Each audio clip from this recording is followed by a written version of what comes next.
Hi everyone, स्वागत है आप सभी का टीचिंग कोर्स के लर्निंग प्लेटफॉर्म पर। उम्मीद है आप सभी लोग बहुत अच्छे होंगे। तो आज जो है अपना अच्छे से बैठ जाओ भाई, पानी वानी लेकर के, क्योंकि आज आपका मॉक टेस्ट है जो कि मैंने संडे को बोला था आपको। ये मॉक टेस्ट जो है आपका पूरा 90 नंबर का रहने वाला है, ठीक है, पूरे 90 मार्क्स का। और न्यू सिलेबस के अकॉर्डिंग है। आपको इसमें पैसेज भी देखने को मिलेंगे, आपको इसमें पेडागोजी भी देखने को मिलेगी, ठीक है। तो ये जो पेपर है एक तरीके से वो रीड का पेपर मैंने उठाया है। इसमें आपके एचटेट के क्वेश्चन भी इंक्लूडेड है और आपके रीड के क्वेश्चन भी। रीड का पेपर मैंने इसलिए उठाया क्योंकि वो आपका एचटेट के इक्विवेलेंट माना जाता है और उसके क्वेश्चन अगर आप बना पाते हो तो आप एचटेट में बहुत ही आराम से क्वेश्चन बना देंगे। और एचटेट में आपके पेडागोजी के क्वेश्चन आते भी नहीं है, आपकी बार स्टार्टिंग है, इसलिए आपको प्रैक्टिस तो रीड से ही करनी पड़ेगी, ठीक है। चलो, आपके जो पहले 30 क्वेश्चन देखने को मिलेंगे वो आपके सीडीपी के रहने वाले। एज इट इज जैसे आपका एस्टेट में रहेगा ना, same as it is pattern में रहेगा। एंड ऑफ द इस पीपीटी मैंने आपको आंसर की भी लगा दी है। और ये वाला जो पूरा पीपीटी है ना, ये आपको मैं टेलीग्राम पर डाल दूंगी ताकि सभी लोग इस चीज को एक्सेस कर पाए, ठीक है। सभी लोग जिन्होंने नोट्स लिए हैं, जिन्होंने नहीं लिए हैं, सब। अभी भी आपके पास टाइम है। अगर आप नोट्स लेना चाहते हो उसके बाद फिर कोई फायदा नहीं है तो आप नोट्स ले सकते हो। 7419055279 पर आप व्हाट्सअप करके इन्फॉर्मेशन ले सकते हो, आपको नोट्स यहाँ पर मिल जाएंगे।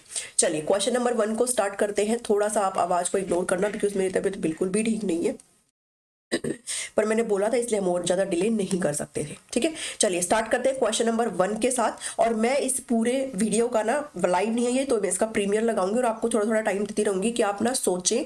और अगर आप नहीं सोच पाते, अगर आपकी सोचने वाली तो जो कैपेसिटी थोड़ी सी अगर स्लो है तो आप पोज कर दीजिएगा, ठीक है। उसके बाद आप अपना रिजल्ट करना, उसके बाद फिर आप मेरा आंसर सुन लेना, ठीक है। चलो क्वेश्चन नंबर 1 की तरफ बढ़ते हैं। सीडीपी का रहने वाला है dash results from the differences in the structure and function of brain. मस्तिष्क की संरचना तथा कृत्यों में विभेद का परिणाम क्या होता है। आपके किसके डिफरेंसेस की वजह से क्या परिणाम आता है कि आपकी जो ब्रेन है उसके स्ट्रक्चर में, यानी कि उसकी बनावट में और उसके कार्य करने के जो एस्पेक्ट्स होते हैं ना उसके ऊपर, उसमें जो है डिफरेंसेस है। तो इसकी वजह से क्या होता है, इसकी वजह से आपको टेंशन होगा, आपको बैकवर्डनेस यानी कि पिछड़ापन आ जाएगा, या फिर डिसलेक्सिया, या फिर नन ऑफ दीज। तो नन ऑफ दीज तो होगा नहीं। हम जो है यहाँ पर पढ़ते हैं एक तरीके से, क्या हमने पढ़ा था, डिसलेक्सिया। डिसलेक्सिया क्या है आपकी, एक तरीके से ये आपकी लर्निंग डिसेबिलिटीज है। और इस क्वेश्चन का आंसर आपका सी ही हो जाएगा, क्योंकि डिसलेक्सिया जो है आपकी एक तरीके से ये इंटेलिजेंट की प्रॉब्लम नहीं है, ठीक है। ये आपकी बुद्धि की संबंधी बीमारी नहीं है, बल्कि आपका ये ब्रेन रिलेटेड एक डिसऑर्डर है, ठीक है। ब्रेन के रिलेट करता हुआ, मस्तिष्क से रिलेट करता हुआ आपका क्या है भाई, एक इशू है, ठीक है। ये न्यूरोलॉजिकल डिसऑर्डर है, कई बार ये भी पूछा गया है। ये क्या है, न्यूरोलॉजिकल डिसऑर्डर है, ठीक है। ये आपका क्योर नहीं किया जा सकता। बेसिकली जो डिसलेक्सिया होता है इसमें आपके रीडिंग यानी कि पठन संबंधी त्रुटि होती है। आप पढ़ते गलत हो, डी को बी पढ़ेंगे बच्चे या फिर बी को डी पढ़ते हैं, ठीक है। तो पढ़ने संबंधी आपका ये है विकार। और यहाँ से एक क्वेश्चन मस्ट है जो पूछा जाता है, तो इन चीज को अच्छे से कर लेना। मैंने नोट्स में और साथ ही आपको वीडियो में कंप्लीट करवाए हैं और यूट्यूब पर सारी पेडागोजी आपकी कंप्लीट हो चुकी है, ठीक है। चलिए फर्स्ट क्वेश्चन का आंसर हो गया है भाई डिसलेक्सिया। थोड़ा फास्ट करेंगे क्योंकि कोशिश करेंगे कि कम से कम 90, एक घंटे में तो नहीं होगा, 90 क्वेश्चन है तो कम से कम 92 और 100 मिनट्स तो हम कम से कम ले इसमें, ठीक है। बाकी ज्यादा भी हो सकता है बिकॉज पता है आपको मेरी आदत है समझाने की। तो ये क्वेश्चन आप फटाफट से कर लेते हैं, मैंने इसमें थोड़ा टाइम ले लिया। अब हम थोड़ा सा कम टाइम लेंगे, ठीक है, क्योंकि आपका ये मॉक टेस्ट है। क्वेश्चन नंबर 2 है an individual whose mental question, यानी कि आपका जो एक तरीके से आईक्यू की बात करी जा रही है, ठीक है। अब फिर से मैं इसे बताने बैठ जाऊंगी। आईक्यू किसने दिया था ये आपको पता होना चाहिए, ठीक है। आईक्यू का कॉन्सेप्ट किसने दिया था, आईक्यू फॉर्मूला किसने दिया था, ये आपको पता होना चाहिए है। तो ये जो an individual whose mental question is dash is normally spoken of as mentally retarded. Mentally retarded की 4 स्टेजेस मैंने आपके साथ अच्छे से डिस्कस करी थी, ठीक है। जो कि आपका सबसे पहला था जो कि आपका सेवर था, यार मतलब बहुत ही इडियट वाली स्टेज आ जाती है जो, ठीक है। उसके बाद आपका एक और स्टेज था, फिर आपका था मॉडरेट था, फिर आपका माइल्ड था, ठीक है। तो ये आप चारों स्टेज जो है इनको कर लेंगे। ये 0 से 25 वाला है, फिर ये 25 से क्या बोलते हैं 40 वाला या 45 वाला है, ये फिर ये 45 से 55 वाला है और ये 55 से 70 वाला है, ठीक है। तो अप्रोक्स जो 70 से कम होते हैं ना वो आपके किस श्रेणी में आते हैं भी, आपकी मानसिक मंदता वाली आईक्यू की श्रेणी में आती है।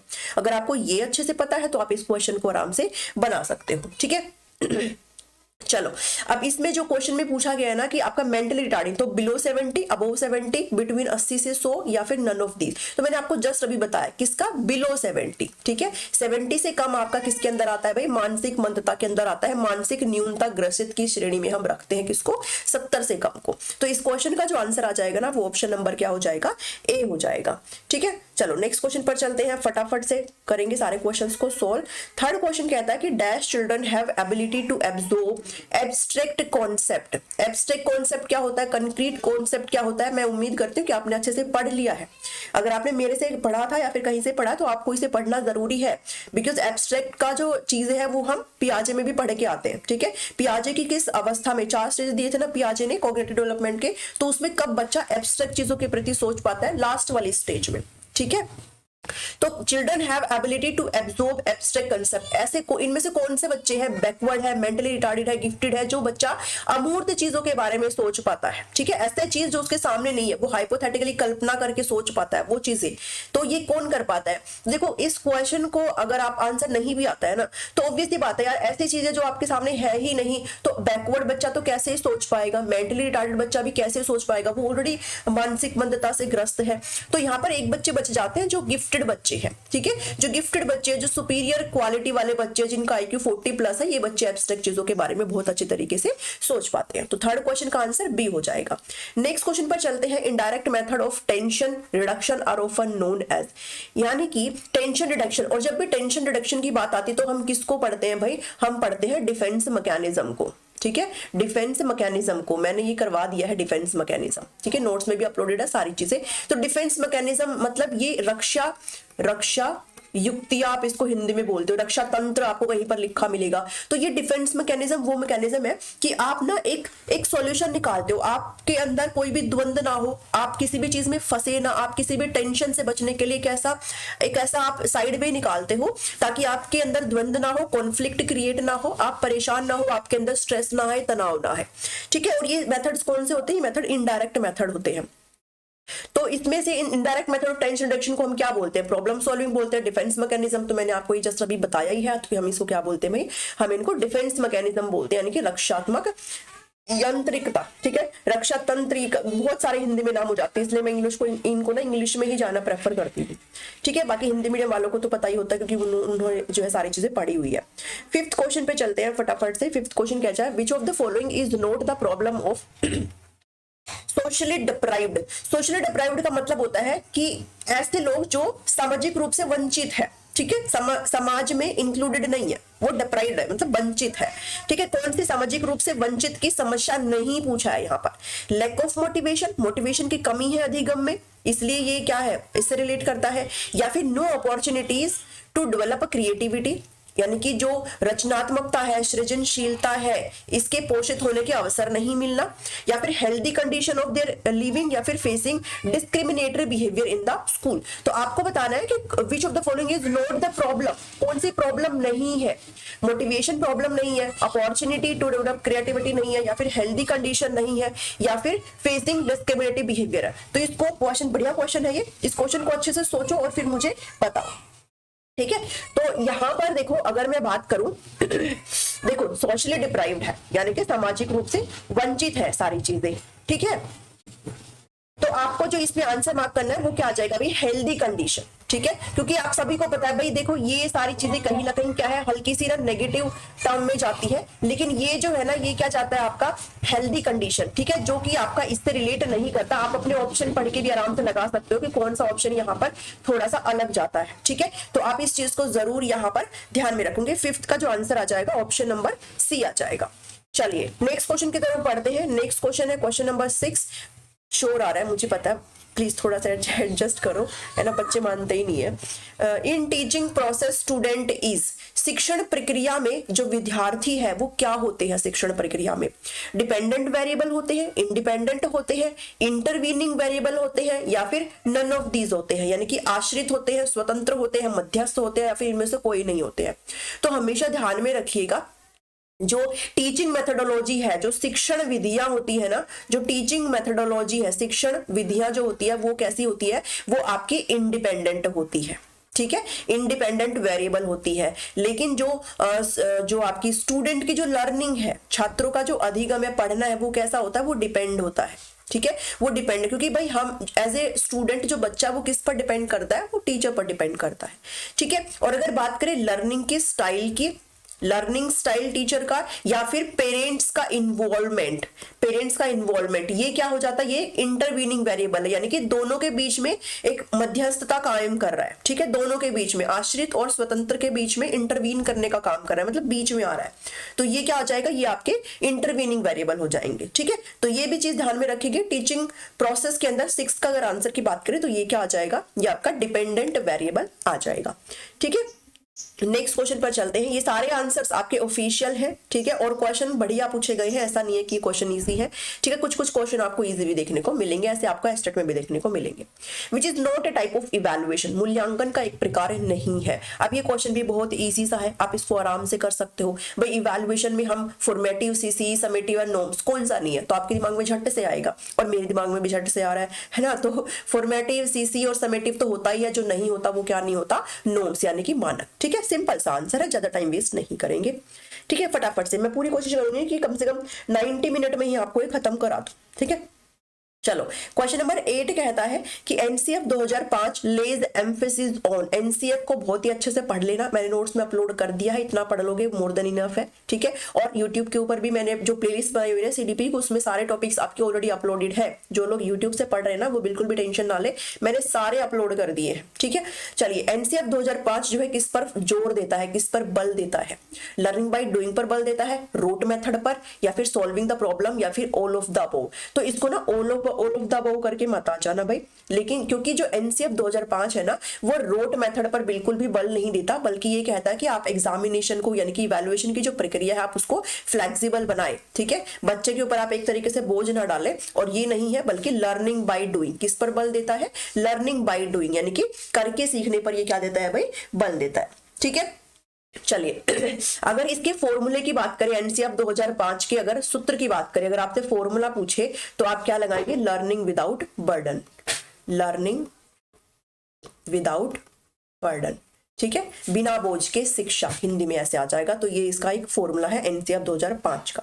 ठीक है, चलो इस क्वेश्चन के अकॉर्डिंग ऑप्शन नंबर 1 हो जाएगा। नेक्स्ट क्वेश्चन पर मूव ऑन करते हैं। क्वेश्चन नंबर 9 है, which of the following is not the part of triangle of evaluation, मूल्यांकन का एक ट्राइंगल होता है ऐसे, इसमें से इसका कौन सा पार्ट नहीं है, education, objective, evaluation, teaching experiences, या फिर लर्निंग एक्सपीरियंसेस। तो देखो हम इवैल्यूएशन कर रहे हैं, हम मूल्यांकन कर रहे हैं। ठीक है, तो इसमें बच्चों का ही तो मूल्यांकन करोगे आप, बच्चों का तो मूल्यांकन करेंगे, तो इसमें एजुकेशनल ऑब्जेक्टिव्स तो आएंगे ही आएंगे भाई, शैक्षणिक उद्देश्यों का तो करेंगे ही करेंगे। ठीक है, तो एक कोने पे आ जाएगा आपका एजुकेशनल ऑब्जेक्टिव। ठीक है, दूसरे पे आपके क्या आ जाएंगे, आपके लर्निंग के एक्सपीरियंसेस आ जाएंगे। ठीक है, और यहां पर आ जाएंगे इवैल्यूएशन के टूल्स एंड टेक्निक्स। ठीक है, इवैल्यूएशन के टूल्स एंड टेक्निक्स, जो नहीं आएगा वो आएगा टीचिंग का एक्सपीरियंस। ठीक है, ये आपका हिस्सा नहीं है भाई, टीचिंग का एक्सपीरियंस यहाँ पर मैटर नहीं करता ट्रायंगल ऑफ इवैल्यूएशन। ये क्वेश्चन आपका अंडरस्टूड था, इसमें इतना कुछ भी नहीं है, थोड़ा सा भी अगर पढ़ोगे ना तो वो चीजें हो जाती है। ठीक है, नेक्स्ट क्वेश्चन पर मूव ऑन करते हैं। क्वेश्चन नंबर 10 कहता है Which of the following statement is not true about the importance of action research? Action research जो है आपके उसमें अभी है नहीं, मेंशन नहीं है, बट इसमें क्वेश्चन आया है तो वी कैंट इग्नोर। और आप भी ध्यान में रख लो इस चीज को। एक्शन रिसर्च की अगर बात करें तो एक्शन रिसर्च के से जो रिलेट करते हैं साइकोलॉजिस्ट, वो कौन रिलेट करते हैं भाई, कर्ट लेविन। ठीक है, कर्ट लेविन करते हैं, और इन्होंने अपनी जो है लर्निंग की एक फील्ड थ्योरी भी दी थी। ठीक है, मैंने आपको उसमें सारी अपलोड कर दी है, साथ ही यूट्यूब पर भी कर दी है, नहीं करिए तो इसको जरूर करके जाइएगा। जितनी भी लर्निंग की थ्योरी है एक भी मत छोड़ के जाना। ठीक है, एक भी मत छोड़ के जाना, तो सारी करके जाना। तो फील्ड थ्योरी कर्ट लेविन ने दी है, और एक्शन रिसर्च से भी कर्ट लेविन ही यहाँ पर जुड़े हुए हैं। ठीक है, तो Kurt Lewin which of the following कौन सा ट्रू नहीं है एक्शन रिसर्च के संबंधित में, ध्यान में रखना। एक्शन रिसर्च की अगर बात करें तो होता क्या है एक्शन रिसर्च, एक्शन का मतलब होता है जब आप पूरी तरीके से एक्टिव हो जाते हो। ठीक है, आप खुद से करते हो। रिसर्च मतलब किसी भी काम पर रिसर्च करके यानी कि इसमें जो बच्चे अपनी प्रॉब्लम का समाधान खुद से काम करते हुए, एक्टिव करते हुए करते हैं। ठीक है, तो इसके संबंध में कौन सा स्टेटमेंट यहाँ पर ट्रू नहीं है। कंज्यूमर इज द रिसर्चर, जो कंज्यूमर है, उपभोक्ता है, यहाँ पर उपभोक्ता है, आप बच्चों को लगा सकते हो। कंज्यूमर जो है रिसर्चर का काम करते हैं, तो ये अभी मैंने बताया, इससे आप समझ गए होंगे। सॉल्यूशन ऑफ द प्रॉब्लम, यहाँ पे नोट ट्रू पूछा है। ठीक है, solution of the problem problem can be achieved quickly, किसी भी समस्या का समाधान आप क्विकली निकाल सकते हो, बहुत ही आसानी से निकाल सकते हो। ठीक है, solution of the problem are put in practice and not evaluated, जो समस्याओं का हल अभ्यास में ले आया जाता है लेकिन उसका मूल्यांकन नहीं किया जाता। तो अगर आपको ये क्वेश्चन समझ में नहीं भी आ रहा है तो देखो ये ए और बी बिल्कुल पॉजिटिव लाइन है अगर आप एक्सेल रिसर्च को समझते हो। जो बच जाती है फिर आपकी ऑप्शन नंबर सी बच जाती है, इसलिए इसका आंसर भी क्या आ जाएगा, ऑप्शन नंबर सी आ जाएगा। आप ऑप्शंस को एलिमिनेट भी करने की पावर रखें। ठीक है, ये क्वेश्चंस ऐसे भी सॉल्व हो जाते हैं, स्पेशली पेडागोजी वाले। ठीक है, आरटीई के बारे में पढ़ना है यहाँ पर। आरटीई एक्ट 2009 मैंने आपको सब चीजें करवा रखी है। इसमें वर्किंग आवर भाई बारंबार ये आया है, हर बार आया है, स्टेट में भी आया है, रीटी में भी आया है, केवीएस में भी पूछा जाता है, हर जगह पूछा जाता है। ठीक है, पर वीक फॉर टीचर के लिए, ठीक है, पर वीक कितने वर्किंग आवर होने चाहिए है शिक्षक के लिए, तो 40, 45, 42 या फिर 48। फैक्चुअल क्वेश्चन है, इसका जो आंसर आ जाएगा वो आ जाएगा 45 आवर्स यानी कि 45 घंटे। ठीक है, ज्यादा टाइम वेस्ट नहीं करते। आरटीई को अगर पढ़ लोगे ना अच्छे से तो ये क्वेश्चन आराम से हो जाएगा। ये ऐसे क्वेश्चन है, ये 30 के 30 क्वेश्चन ऐसे हैं कि अगर आपने मेरी वीडियोस को फॉलो किया है या फिर अगर आपने कहीं से भी अगर अच्छे से पढ़ा है ना तो आप इनमें से 28 नंबर आराम से ले सकते हो।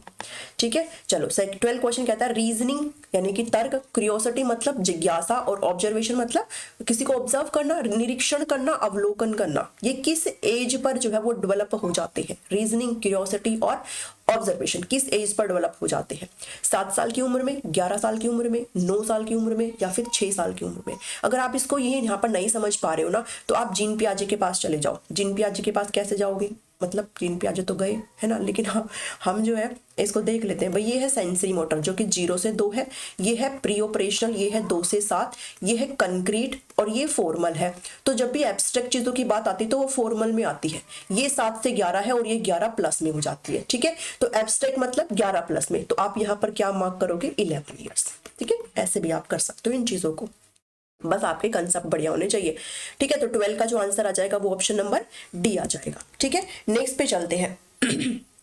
नेक्स्ट डी नहीं, क्या है यहाँ पर, हाँ बी, मेरे से डी बोला क्या, बी आ जाएगा।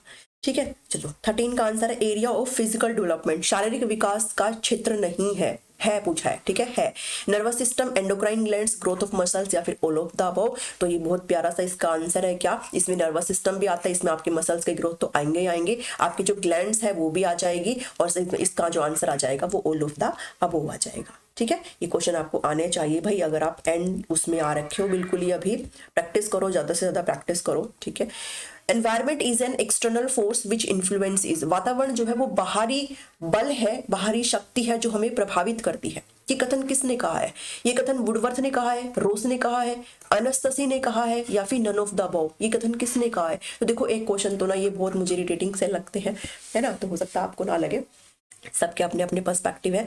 ठीक है, तो 14 का जो आंसर आ जाएगा वो क्या आ जाएगा, 14 का बी आ जाएगा भाई। ठीक है, रोज यहाँ पर बिल्कुल ही करेक्ट आंसर है। ठीक है, ये थोड़ा सा आपको भी देखना ही पड़ेगा, बाकी ना हो नहीं पाता है क्योंकि कितने एक याद करेंगे, है ना, कोई बात नहीं। 15 पे चलते हैं। 15 क्वेश्चन क्या कहता है, 15 क्वेश्चन कहता है the theory of transfer of learning by Thorndike is called, theory of transfer of यानी कि अधिगम का स्थानांतरण। ये वीडियो मैंने आपके साथ अच्छे से शेयर किया है, जो नोट्स है उसमें भी शेयर कर दिया है। तो ट्रांसफर ऑफ लर्निंग की बात आती है तो वहां पर किन का नाम आता है भाई, यहाँ पर आता है थॉर्नडाइक का नाम। ठीक है, और इस ट्रांसफर ऑफ लर्निंग की थॉर्नडाइक को क्या और बोलते हैं, सिमिलैरिटी प्रिंसिपल बोलते हैं, थ्योरी ऑफ आइडेंटिकल एलिमेंट्स बोलते हैं, थ्योरी ऑफ फॉर्मल डिसिप्लिन बोलते हैं या फिर नन ऑफ दिस बोलते हैं।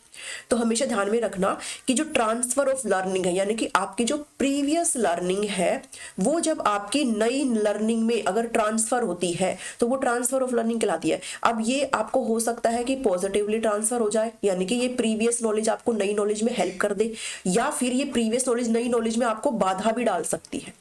ठीक है, आपको बाधा भी डाल सकती है। तो ये 3 तरह की होती है, एक होती है पॉजिटिव लर्निंग, एक होती है नेगेटिव और एक होती है जीरो यानी कि न्यूट्रल। तो जब आपको हेल्प करती है तो वो पॉजिटिव हो जाती है, जब आपको बाधा डालती है तो वो नेगेटिव हो जाती है, और जब ना हेल्प करे ना बाधा डाले तो वो जीरो हो जाती है। ठीक है, तो यहाँ पर अब हम बात कर रहे हैं आइडेंटिकल एलिमेंट्स की। ठीक है, थ्योरी ऑफ आइडेंटिकल एलिमेंट्स इसका यहाँ पर करेक्ट आंसर है। आइडेंटिकल एलिमेंट कहता है कि आपके अगर प्रीवियस लर्निंग है ये, और अगर आपकी जो नई लर्निंग है उसके अंदर आपके जो है एलिमेंट्स, आपकी जो लर्निंग का ट्रांसफर है वो तब होता है जब आपके यहाँ पर जो एलिमेंट्स है वो कुछ कुछ यहाँ पर भी हो, यानी कि सेम एलिमेंट अगर शेयर करते हो आपकी प्रीवियस लर्निंग और आपकी नई लर्निंग तो उसको आइडेंटिकल एलिमेंट बोला जाता है। तो सेम ही चीज है ना, ये भी तो यहाँ पर सेम ही हो रहा है भाई, कब तभी तो हो पाएगा जब आपका कुछ एलिमेंट यहाँ पर होगा, सेम होगा। तो इसलिए इस थ्योरी को थ्योरी ऑफ आइडेंटिकल एलिमेंट कहा जाता है। समझ में आया इतना? 15 का बी आ जाएगा, ठीक है। चलो नेक्स्ट क्वेश्चन पर चलते हैं। 16 क्वेश्चन क्या कहता है, which of the following is not the law of heredity. Heredity यानी कि अनुवांशिकता के नियम आपसे पूछे जाते हैं, और ये मैंने करवाया भी हुआ है। अनुवांशिकता के जो नियम है कौन सा नहीं है, सिमिलैरिटी, रिग्रेशन, वेरिएशन या फिर मोटिवेशन। तो इसमें तो आप आंख बंद करके इसका आराम से कर सकते हो। सिमिलैरिटी भी होता है, रिग्रेशन भी होता है, वेरिएशन भी होता है, क्या नहीं होता, मोटिवेशन, ठीक है। तो अभिप्रेरणा के बारे में बिहेवियरिस्ट बात करते हैं, व्यवहार वादी जो है वो बात करते हैं, ठीक है। हेरेडिटी में ये चीजें नहीं आती। नेक्स्ट क्वेश्चन है क्वेश्चन नंबर 17। क्या कहता है, at the age of which the visual auditory sense development is almost complete. किस एज ग्रुप में आपकी जो विजुअल मतलब देखने वाली, ठीक है, दृष्टि, और ऑडिटरी मतलब श्रवण संबंधी जो इंद्रिया है वो पूरी तरीके से विकसित जो है वो किस एज में हो जाती है, पूरी तरीके से विकसित। तो आपका 3 से 4 में हो जाती है, 6 से 7 में हो जाती है, 8 से 9 में हो जाती है, या फिर नन ऑफ दीज। तो इसमें भी आप फिर से पियाजे के पास चले जाओ। पियाजे की जो थर्ड स्टेज है यानी कि कंक्रीट ऑपरेशनल वाली, इसमें आता है ये कि विजुअल और ऑडिटरी सेंस यहाँ पर कंप्लीटली डेवलप हो जाती है, ठीक है। क्वेश्चन जब भी हम करते हैं ना, प्रैक्टिस करने का जो मकसद है ना वो ये होता है, अगर आपका कंटेंट कहीं पर ढीला रह रहा है ना तो वो यहाँ से स्ट्रॉन्ग हो जाता है, ठीक है। तो यहाँ पर जो आ जाएगा थर्ड पे चलेंगे, और ये 0 से 2 की होती है, 2 से 7 की होती है, और ये 7 से 11 की होती है। तो देखो अब कहाँ पर है 7 से 11, 7 से 11 तो है नहीं, 8 और 9 है, इसलिए 17 का सी आ जाएगा आंसर, ठीक है। चलो नेक्स्ट क्वेश्चन पर चलते हैं।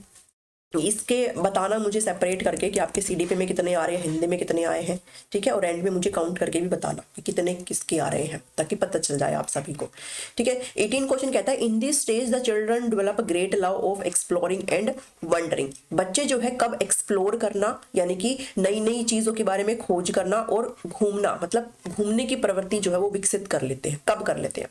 इन्फेंसी में कर लेते हैं, लेटर चाइल्डहुड में कर लेते हैं, एडोलसेंस में कर लेते हैं, या फिर मैच्योरिटी में कर लेते हैं। तो इस चीज का तो सिंपल सा आंसर है, इन्फेंसी में तो काहे करेंगे, मैच्योरिटी में तो ऑलरेडी कर बैठते हैं, एडोलेसेंस में तो पहले ही हो जाता है, इसलिए लेटर चाइल्डहुड यहाँ पर आपका करेक्ट आंसर आ जाएगा, उत्तर बाल्यकाल, ठीक है। इसमें जो बच्चा है वो एक्सप्लोर और वंडरिंग का जो है वो चीजें सारी उसमें डेवलप हो जाती है।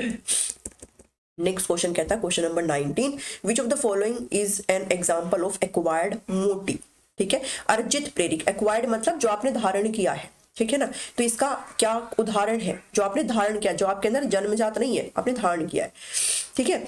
चलो हंगर है, इंटरेस्ट है, रिवार्ड है, या फिर रेस्ट है। तो इस क्वेश्चन का ना थोड़ा सा है इसमें थोड़ा सा है, क्यों है, क्योंकि आपके ऑफिशियल आंसर की में भी ऐसा ही है कि देखो हंगर जो होती है ना वो भाई बाय बर्थ होती है, भाई भूख तो सबको ही लगती है ना। एक बच्चा जन्म लेता है उसको तब से ही भूख वो सीखता नहीं है कि अच्छा इसको भूख लग रही है तो मैं भी सीख लेता हूँ मुझे भी भूख लग जाए, ठीक है। और रेस्ट भी, ये भी हंगर और रेस्ट ये चीजें नहीं हो सकती। लेकिन अगर बात करें रिवार्ड की और बात करें इंटरेस्ट की, तो रिवार्ड के लिए तो ये तो सिंपल सी बात है, ये आपका एक्वायर्ड मोटिव होता है। और आपकी जो रुचि होती है ना, रुचि, ये भी हो सकता है आपका स्टार्टिंग में किसी चीज में रुचि ना हो, बाद में बन जाए, ठीक है। तो ये भी क्या है, ये एक्वायर्ड है। तो ये दोनों इसके करेक्ट आंसर आ जाएंगे, इसलिए इसे बोनस में भी मारा गया है, मतलब रखा गया है। तो 19 का बी और सी यहाँ पर करेक्ट हो जाता है, ठीक है। आपकी क्या राय है मुझे जरूर बताना।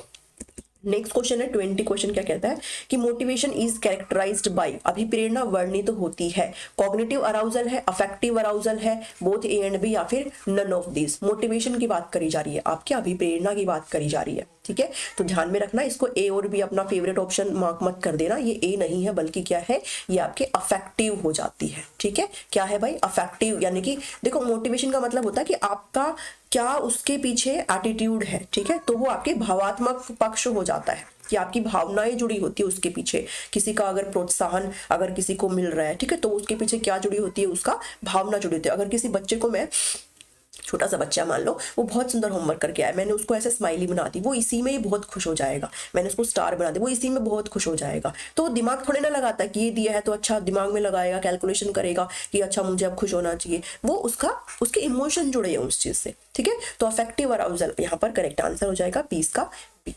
नेक्स्ट क्वेश्चन है 21, thinking is mental activity in the dash aspect. बहुत ही इजी क्वेश्चन, बहुत ही इजी क्वेश्चन। थिंकिंग, और आप थिंक किससे करते हो भाई, आपकी भावना से जुड़ा होता है, आपके साइकोमोटर से यानी कि आपके जो क्रियात्मक पहलू से जुड़ा होता है। ये ब्लूम के द्वारा दिया गया था, ठीक है, ये मैंने कल ही अपलोड करा है उसमें, और आपको उसमें जो प्लेलिस्ट है उसमें ऑलरेडी अपलोडेड है। तो ब्लूम का आपको टैक्सोनॉमी जरूर जो है पढ़ के जाना, जिसमें उन्होंने 3 डोमेन की बात करी है, एक कॉग्निटिव हो जाता है, एक अफेक्टिव हो जाता है और एक साइकोमोटर हो जाता है। ये आपका जो संज्ञानात्मक पक्ष है वो होता है, ये आपका भावनात्मक पक्ष होता है, और ये आपका साइकोमेट्री यानी कि शारीरिक, ठीक है, क्रियात्मक पक्ष आप जिसको बोलते हो, ये वो होता है। ठीक है, तो थिंकिंग बेसिक सी बात है भाई, ये आपके दिमाग से जुड़ी होती है, ये आपके संज्ञान से जुड़ी होती है ना। बहुत ही सिंपल सा आंसर 21 का ए ऑप्शन।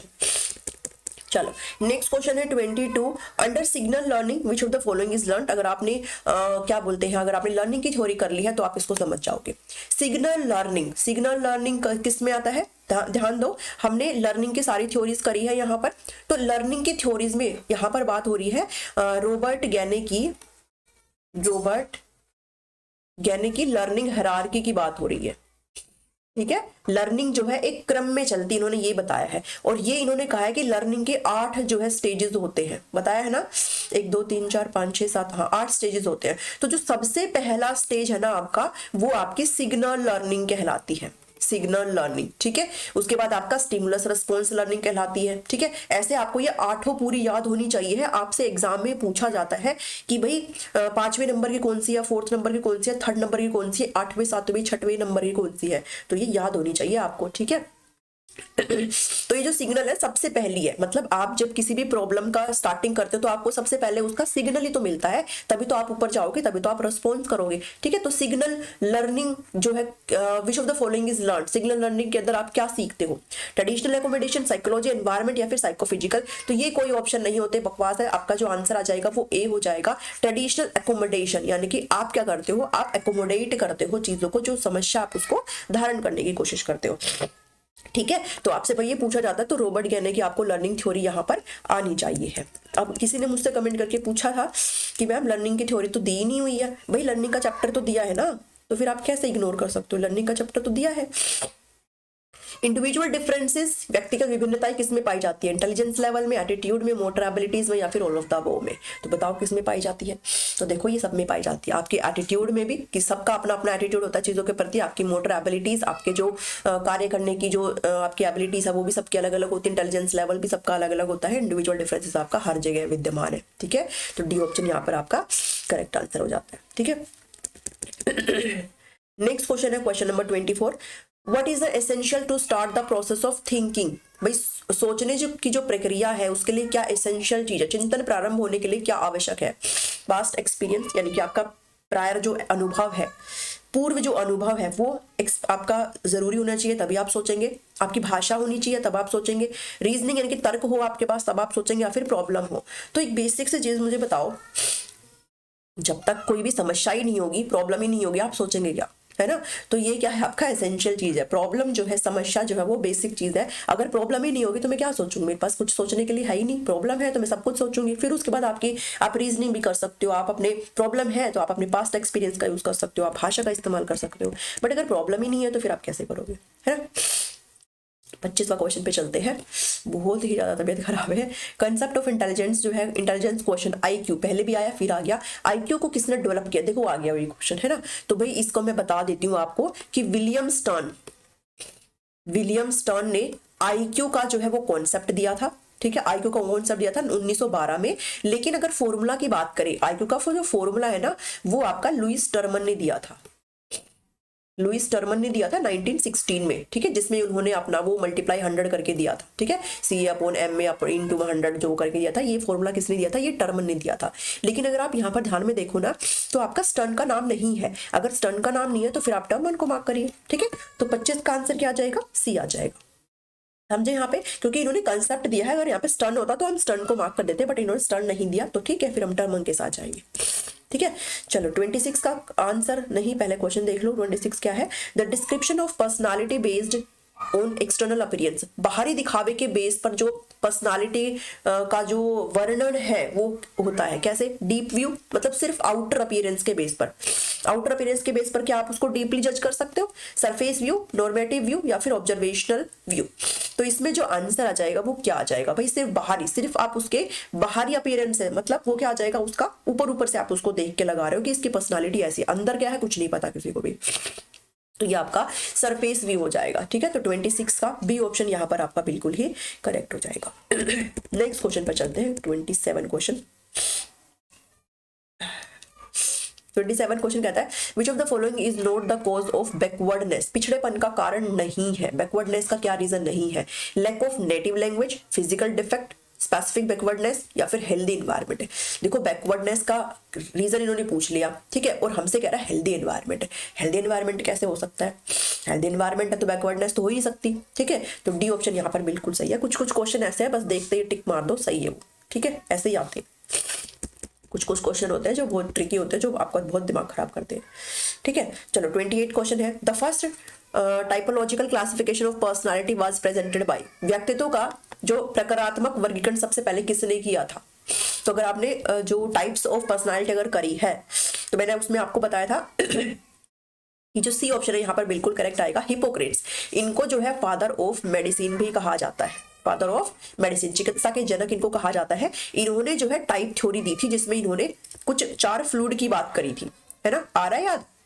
जिसमें आपका एक था रेड, एक था ब्लैक था, एक आपका कौन सा था, ग्रीन था, और एक था येलो। ठीक है, इन 4 पित्त की बात करी थी, अभी ध्यान में आ रहा है? तो यही वो हिपोक्रेट्स है, ये सबसे पहले थे जिन्होंने टाइप पर्सनालिटी दी थी। तो इसका आंसर क्या आ जाएगा? सी आ जाएगा, हिपोक्रेट्स। नेक्स्ट क्वेश्चन पर चलते हैं, question number 29। General and specific factor theory was propounded bye. देखो मैंने कहा था ना, जरूरी नहीं है कि आपकी जो इंटेलिजेंस से क्वेश्चन सिर्फ और सिर्फ गार्डनर से पूछा जाए, इनसे भी पूछा जा सकता है। इसलिए आपको जो उसमें है ना सिलेबस में ओनली आपको मल्टीपल इंटेलिजेंस थ्योरी लिख के दी है, but I will suggest you guys कि आप सारा वहां पर क्या है करके जाओ। क्या करके जाओ? सारा करके जाओ। ठीक है, चलो जनरल और यानी कि जी और एस फैक्टर के बारे में किसने बात करी है? तो बिने ने बात करी है किसके बारे में? सिर्फ जी फैक्टर के बारे में बात करी है। स्पीयरमैन ने जी और एस फैक्टर के बारे में बात करी है। थर्स्टन ने ग्रुप फैक्टर दिए है, ठीक है, समूह कारक सिद्धांत दिया है थर्स्टन ने। और गिलफर्ड ने जो है 3 डायमेंशनल थ्योरी दिया, जिसमें इन्होंने कंटेंट, ऑपरेशन और प्रोडक्ट, ये 3 दिए है ना। और कितने टाइप्स के बताए, इंटेलिजेंस के कितने टाइप्स हो जाते हैं? 180 प्रकार के जो कारक है वो बताए इन्होंने। ठीक है, याद आ रहा है अभी? ये सब हमने करे हैं, तो आंसर आ जाएगा ऑप्शन नंबर बी 29 का। नेक्स्ट क्वेश्चन है last question of the CDP 30 question कहता है which of the motives is relatively stronger in children from progressive families. Progressive families, ठीक है, ऐसी फैमिलीज जिसमें क्या है भाई, प्रगतिशील परिवारों में कौन सा मोटिव जो है स्ट्रॉन्गर रहेगा? प्रगतिशील। देखो प्रगतिशील है मतलब सही है सारी चीजें, ठीक है, पॉजिटिव है सारी चीजें।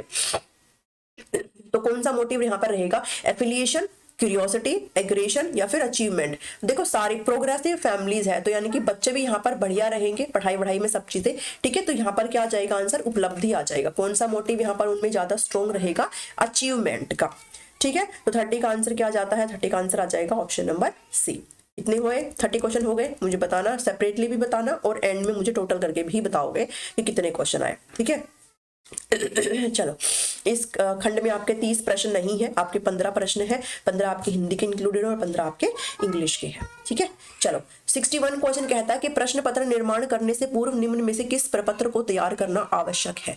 प्रश्न पत्र यानी कि आप क्वेश्चन पेपर बनाए तो उसमें से आपको क्या बनाना चाहिए? आप कोई भी चीज करते हो तो उसका सबसे पहले एक तैयार करते हो खाका, और उस खाके को क्या बोलते हैं? उस खाके को बोला जाता है पाठ्यक्रम नहीं बोलते, पूरक पुस्तक नहीं बोलते, प्रश्नों के प्रकार नहीं बोलते, बल्कि एक ब्लूप्रिंट बोला जाता है ना। आपने सुना होगा ना कि मतलब अगर कोई भी आपको एग्जाम बनाना है या कोई भी अगर बोर्ड आपका किसी का क्वेश्चन पेपर बनाता है तो सबसे पहले उसका एक ब्लूप्रिंट तैयार किया जाता है कि ऐसे ऐसे इतने क्वेश्चन इतने नंबर के होंगे, ऐसे हम क्वेश्चन लेंगे, इसमें इतने यस और नो के क्वेश्चन होंगे। तो वो क्या है? वो आपका ब्लूप्रिंट कहलाता है। ठीक है, सिंपल सा क्वेश्चन था, सिंपल सा इसका आंसर आ जाएगा। दृश्य श्रव्य सामग्री नहीं है। दृश्य मतलब विजुअल और श्रव्य मतलब ऑडिटरी और दृश्य मतलब विजुअल। कौन सी नहीं है? छायाचित्र, चलचित्र या फिर आपका दूरदर्शन या फिर ड्रामा। तो देखो इसका चलचित्र क्या होता है? चलचित्र मतलब टीवी होता है। ठीक है, टीवी में आप देखते सुनते दोनों हो, दूरदर्शन में भी देखते सुनते दोनों हो, ड्रामा में भी देखते सुनते दोनों हो। लेकिन जो छायाचित्र मतलब किसी भी का भी फोटोग्राफी, ठीक है, ये आपका ओनली कैसा है भाई? विजुअल है, सिर्फ और सिर्फ दृश्य सामग्री है, श्रव्य नहीं है। तो इसलिए इसका आंसर आ जाएगा 62 का ए आ जाएगा। ठीक है, चलो नेक्स्ट क्वेश्चन पर चलते हैं, क्वेश्चन नंबर 63। मौखिक अभिव्यक्ति कौशल का विकास करने का सशक्त माध्यम है। मौखिक अभिव्यक्ति की बात हो रही है। मौखिक अभिव्यक्ति मतलब ओरली, मतलब बोलना, ठीक है, स्पीकिंग रिलेटेड बात करी जा रही है। तो मौखिक अभिव्यक्ति कौशल का विकास करने का सशक्त माध्यम क्या है? विद्यालय पत्रिका है, नाटक है, वाद विवाद है या फिर क्विज कार्यक्रम है। तो भाई इस चीज में ना जरूर ध्यान में रखना इसमें जो है वाद विवाद, ठीक है, वाद विवाद मतलब ये एक डिबेट होती है, आपको एक टॉपिक दे दिया जाता है, फिर आप इस पे बोलते हो, और बोलना मतलब मौखिक अभिव्यक्ति, आप अपने विचारों का आदान प्रदान करते हैं, तो वो आप डिबेट में कर पाते हो, ठीक है। तो इसका जो करेक्ट आंसर आ जाएगा वो क्या आ जाएगा, वाद विवाद आ जाएगा, ठीक है। ये क्वेश्चन इजी है और आपसे ऐसे ही क्वेश्चन पूछे जाएंगे, इतने कुछ महाभारत नहीं पूछी जाएगी, ठीक है। चलो, मूल्यांकन का आवश्यक गुण क्या हो जाता है, इवैल्यूएशन की बात हो रही है, वस्तुनिष्ठता, वैधता, विश्वसनीयता या फिर सभी। तो एक जब आप टेस्ट को बनाते हो तो उसके कुछ कैरेक्टरिस्टिक्स मैंने आपके साथ डिस्कस करे थे। वैधता हो जाती है वैलिडिटी, ठीक है, ये हो जाती है आपकी रिलायबिलिटी, ठीक है, ये हो जाता है आपकी ऑब्जेक्टिविटी इंग्लिश में। तो मूल्यांकन का आवश्यक गुण भैया आपका कौन सा होता है, ये भी होता है, ये भी होता है और ये भी होता है, तो आपका उपयुक्त सभी यहाँ पर बिल्कुल ही करेक्ट आंसर हो जाएगा। चलो नेक्स्ट क्वेश्चन पर चलते हैं, क्वेश्चन नंबर 65, भाषा दक्षता का प्रारंभिक क्वेश्चन, मोस्ट इजी क्वेश्चन है ये। क्वेश्चन क्या होते हैं भाई, LSRW सेम क्रम में होते हैं, हिंदी में सुनना, बोलना, पढ़ना और लिखना, ठीक है, सुबह पहली। तो प्रारंभिक क्वेश्चन कौन सा हो जाएगा, सुनना हो जाएगा, इसलिए ऑप्शन नंबर आपका 1 यहाँ पर बिल्कुल ही करेक्ट है। 66 क्वेश्चन कहता है भाषा शिक्षक का विशेष अनिवार्य गुण है मतलब जरूरी, अनिवार्य, ठीक है, नेसेसरी ट्रेट अगर बात करी जाए। कैरेक्टरिस्टिक्स, भाषा शिक्षक का विषय का विस्तृत ज्ञान, उसको जो सब्जेक्ट वो पढ़ा रहा है टीचर उसको कंप्लीट उसके बारे में जानकारी हो, शिक्षण विधियां उसको अच्छे से आती हो टीचर को, बाल मनोविज्ञान का ज्ञान या फिर शुद्ध उच्चारण।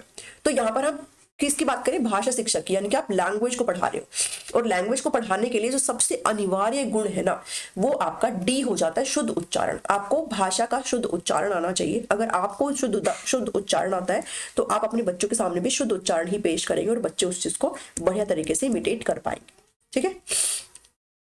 नेक्स्ट क्वेश्चन है 67, निम्न में से उपलब्धि परीक्षण निर्माण का चरण नहीं है। उपलब्धि परीक्षण होता है अचीवमेंट टेस्ट, ठीक है, अचीवमेंट टेस्ट, आपने कितनी लर्निंग करी है, अचीवमेंट टेस्ट ये बताता है कि आपने कितनी अधिगम सीख लिया, कितना आपने लर्निंग कर ली। तो उपलब्धि परीक्षण निर्माण का चरण इसमें से कौन सा नहीं है, शैक्षणिक उद्देश्यों को लिखना, छात्रों की कमियों के कारणों की जानकारी प्राप्त करना, प्रश्न निर्माण करना या फिर समंकन या फिर अंकन योजना तैयार करना।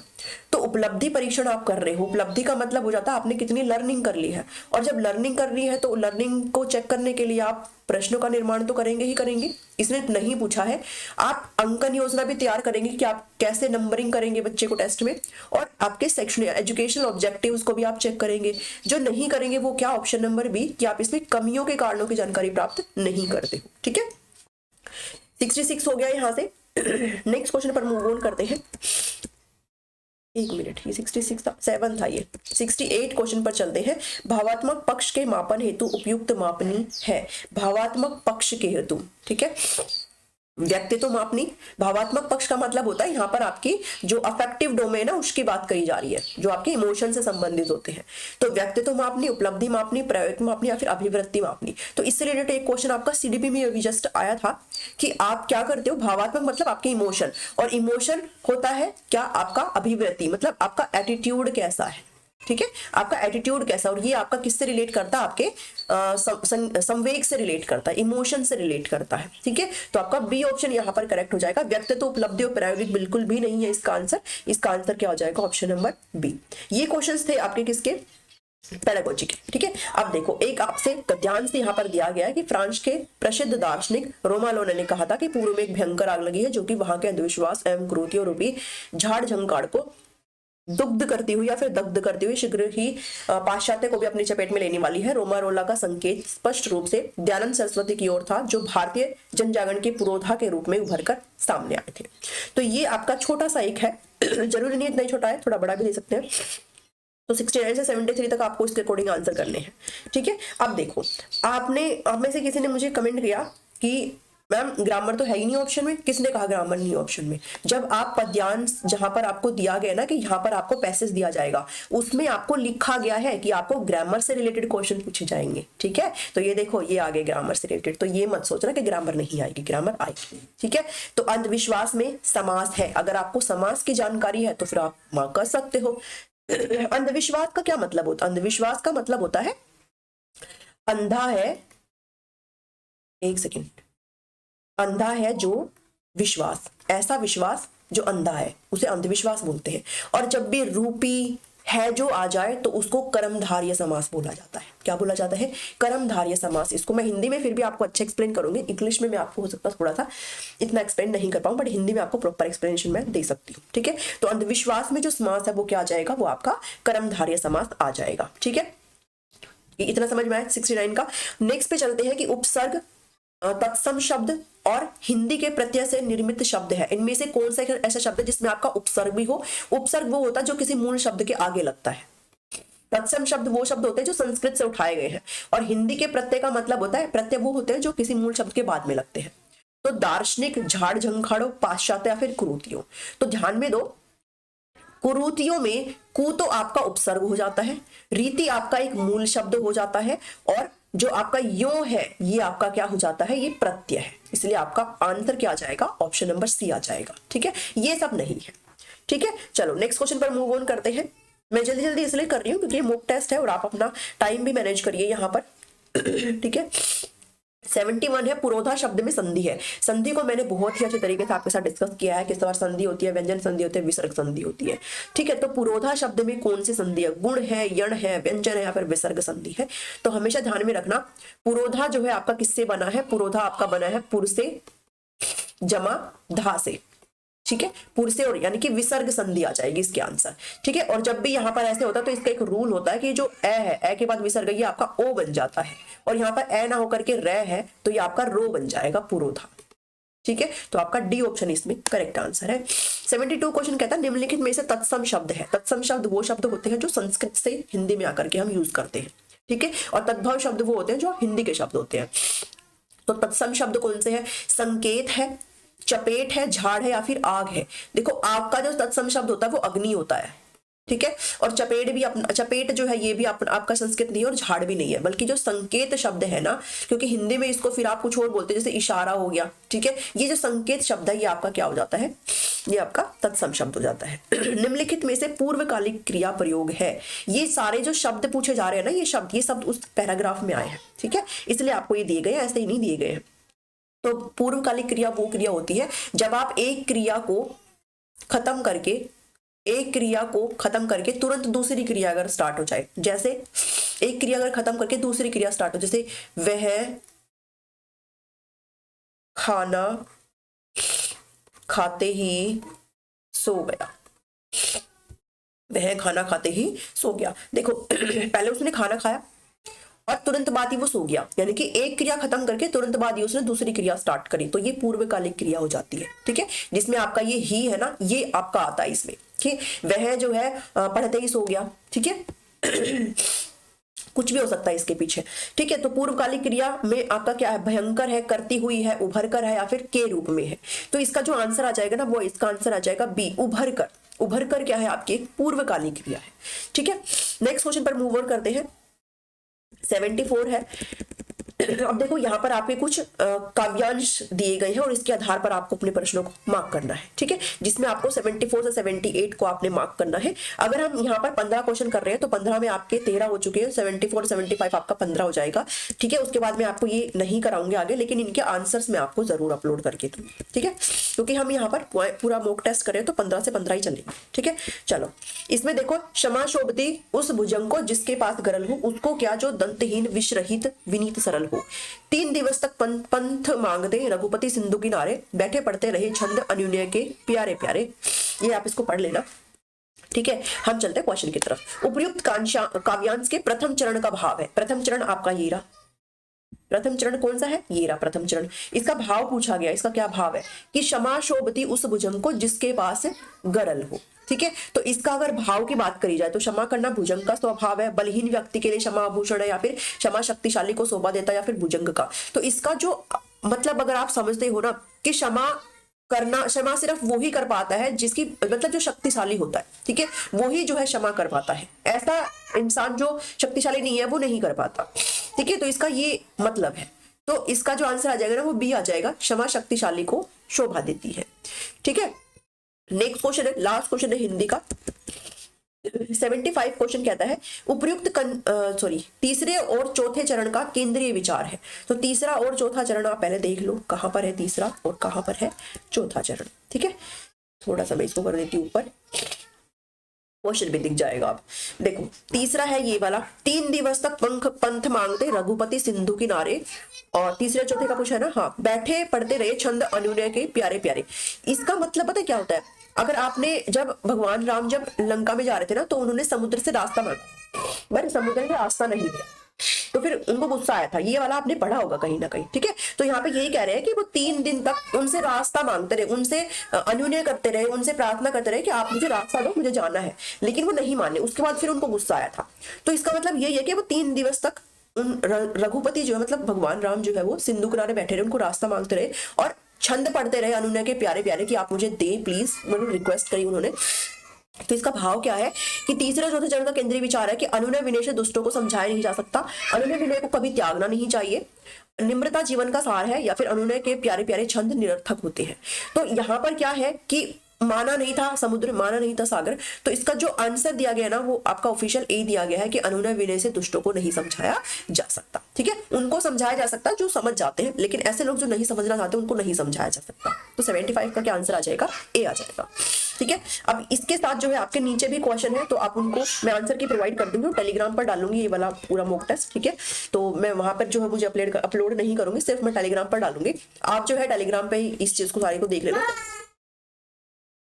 66, 67, सॉरी 77, 78, 79 और 80। ठीक है, चलिए अब पढ़ चलते हैं अपना इंग्लिश लैंग्वेज की तरफ। नेक्स्ट सेक्शन रहने वाला है इंग्लिश का। हिंदी हो चुकी है, सीडीपी हो चुकी है। इंग्लिश के यहाँ पर आपको 30 क्वेश्चन नहीं बल्कि 15 क्वेश्चन आपको यहाँ पर मिलेंगे।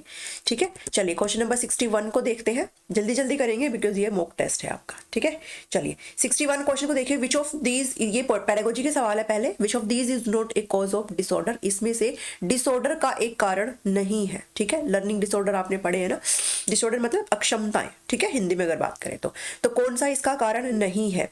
Socio economic, emotional, environmental, educational causes, या फिर excessive use of toffee, chocolates and fast food, poor model, या फिर repression and over control by parents and teachers. तो यहाँ पर बात हो रही है अक्षमताओं की, डिसऑर्डर की बात हो रही है। देखो socio economic, emotional, environmental, educational causes तो बिल्कुल होते हैं यहाँ पर। ठीक है, पुअर मॉडल भी होता है, और repression and over control, parents के द्वारा ज्यादा कंट्रोल करना और कहीं ना कहीं बच्चों की इच्छाओं को दबाना भी यहाँ पर एक मेजर यहाँ पर कोज हो जाता है। लेकिन यहाँ पर जो कह रहा है कि आप अगर ज्यादा से ज्यादा टॉफियां खाएंगे, चॉकलेट खाएंगे, अगर आप फास्ट फूड खाएंगे, बर्गर पिज्जा खाएंगे, तो ये इसका एक रीजन नहीं होता है। ठीक है, तो यहाँ पर जो आपका बन जाता है कौन सा आ जाएगा, ऑप्शन नंबर बी हो जाएगा। नेक्स्ट क्वेश्चन पर चलते हैं, question number 62। Which of these is the goal of communicative approach. मैंने आपके साथ सारे टीचिंग मेथड जो है वो, जैसे आपका ग्रामर ट्रांसलेशन मेथड, ठीक है, जीटीएम मेथड, आपका direct method, audio lingual method, communicative method, structure approach, ये सारे मैंने आपके साथ डिस्कस करे हुए हैं। इनमें से क्वेश्चन आपके जरूर पूछे जाते हैं। ठीक है, देखो कम्युनिकेटिव अप्रोच से आपको क्वेश्चन आ रखा है। कम्युनिकेटिव अप्रोच वो अप्रोच होती है जिसमें ये बताया जाता है कि आप भाषा जो है आप स्ट्रक्चर पर ध्यान ना देते हुए, बल्कि आप भाषा को ऐसे सिखाएं कि बच्चे बोल पाए। ठीक है, बच्चे फ्लुएंटली बोल सके भाषा को, वो बात करता है कम्युनिकेटिव अप्रोच। तो इसके अंदर कौन सा गोल है? एप्रोप्रिएटनेस, फ्लुएंसी, एक्सेप्टेबल लैंग्वेज, या फिर ऑल ऑफ दीज। तो इसमें कुछ भी नहीं करना है, इसके सारे ही यहाँ पर गोल हो जाते हैं। आप एक्सेप्टेबल लैंग्वेज भी, एप्रोप्रिएटनेस भी और फ्लुएंसी के साथ भाषा को बोले, तो इसलिए डी ऑप्शन आपका यहाँ पर बिल्कुल ही करेक्ट हो जाता है। ठीक है, नेक्स्ट क्वेश्चन पर चलते हैं, question number 63। In present era English language teaching is facing. आज के टाइम में इंग्लिश लैंग्वेज जब हम पढ़ाते हैं तो उसमें हम फेस करते हैं, क्या फेस करते हैं? Over emphasis on grammar, lack of English laboratory, यानी कि जो भाषा प्रयोगशालाएं होती हैं उनकी कमी है, या फिर हम लोग ट्रांसलेशन के थ्रू पढ़ाते हैं, या फिर ऑल ऑफ द अबव। तो क्या आपके यहाँ पर एक तरीके से मेजर आपका कोर्स हो जाता है जो आप फेस कर रहे हो, मेजर जो चीज आप फेस कर रहे हो, तो यहाँ पर आपका जो आ जाएगा डी आ जाएगा, बिकॉज हम ये सारी चीजें फेस कर रहे हैं। हम ग्रामर पर बहुत ज्यादा फोकस भी कर रहे हैं, लैंग्वेज लेबोरेटरी हमारे पास है नहीं, और हम लोग ट्रांसलेशन से ज्यादा पढ़ते हैं, जिसकी वजह से है ना। ग्रामर ट्रांसलेशन मेथड क्या था? ट्रांसलेशन ही तो थी, जहां पर आप जो भाषा पढ़ा रहे हो, आप अगर सेकंड लैंग्वेज को पढ़ा रहे हो तो उसको आप मदर टंग में ट्रांसलेट करते हुए पढ़ाते हो, इससे बच्चा इंटरेस्ट नहीं दिखाता। और डायरेक्ट मेथड आपका जस्ट इसके उल्टा था कि अगर भाषा पढ़ाई जाएगी तो सिर्फ किस लैंग्वेज में पढ़ाई जाएगी? सेकंड लैंग्वेज में, यानी कि इंग्लिश लैंग्वेज पढ़ाई जाएगी। ठीक है, तो ये आपका ऑल ऑफ द अबव यहाँ पर बिल्कुल ही करेक्ट आंसर आ जाएगा 63 का। नेक्स्ट क्वेश्चन पर चल बैठते हैं, एक second.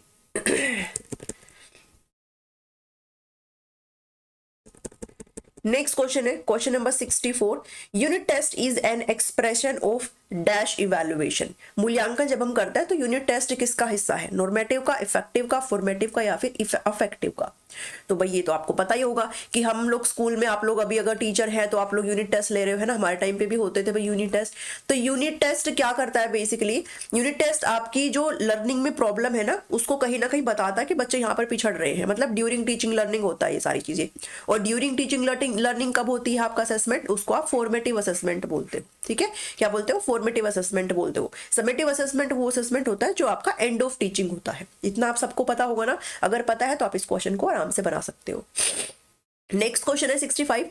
Highly reliable test is, यानी कि रिलायबल का मतलब होता है बहुत ज्यादा विश्वसनीय, जिस पर बहुत ज्यादा आप विश्वास दिखा सकते हो। ठीक है, आपको रिलायबिलिटी का मतलब पता होना चाहिए। रिलायबिलिटी का मतलब ये है, अगर कोई एक टेस्ट मैंने बनाया है, अगर इस टेस्ट को मैं आज देती हूँ तो अगर मान लो मेरे 100 में से अगर 90 नंबर आए हैं, तो इस टेस्ट को अगर मैं 2 दिन के बाद या फिर कल अगर देती हूँ तो भी मेरे इतने ही नंबर आए, तभी वो टेस्ट क्या है, वो रिलायबल है। अगर पता चले कि अगले दिन मैं वो टेस्ट दे रही हूँ तो उसमें मेरे 70 नंबर आ रहे हैं या फिर 50 नंबर आ रहे हैं, तो फिर वो टेस्ट क्या है, वो टेस्ट फिर रिलायबल नहीं है। ठीक है, आप उसका कभी भी असेसमेंट कर रहे हो तो आपके नंबर यहाँ पर सेम आए, वो टेस्ट आपका क्या माना जाता है, रिलायबल माना जाता है। ठीक है, चलिए अब इसमें जो है हाईली रिलायबल टेस्ट की यहाँ पर बात करी गई है।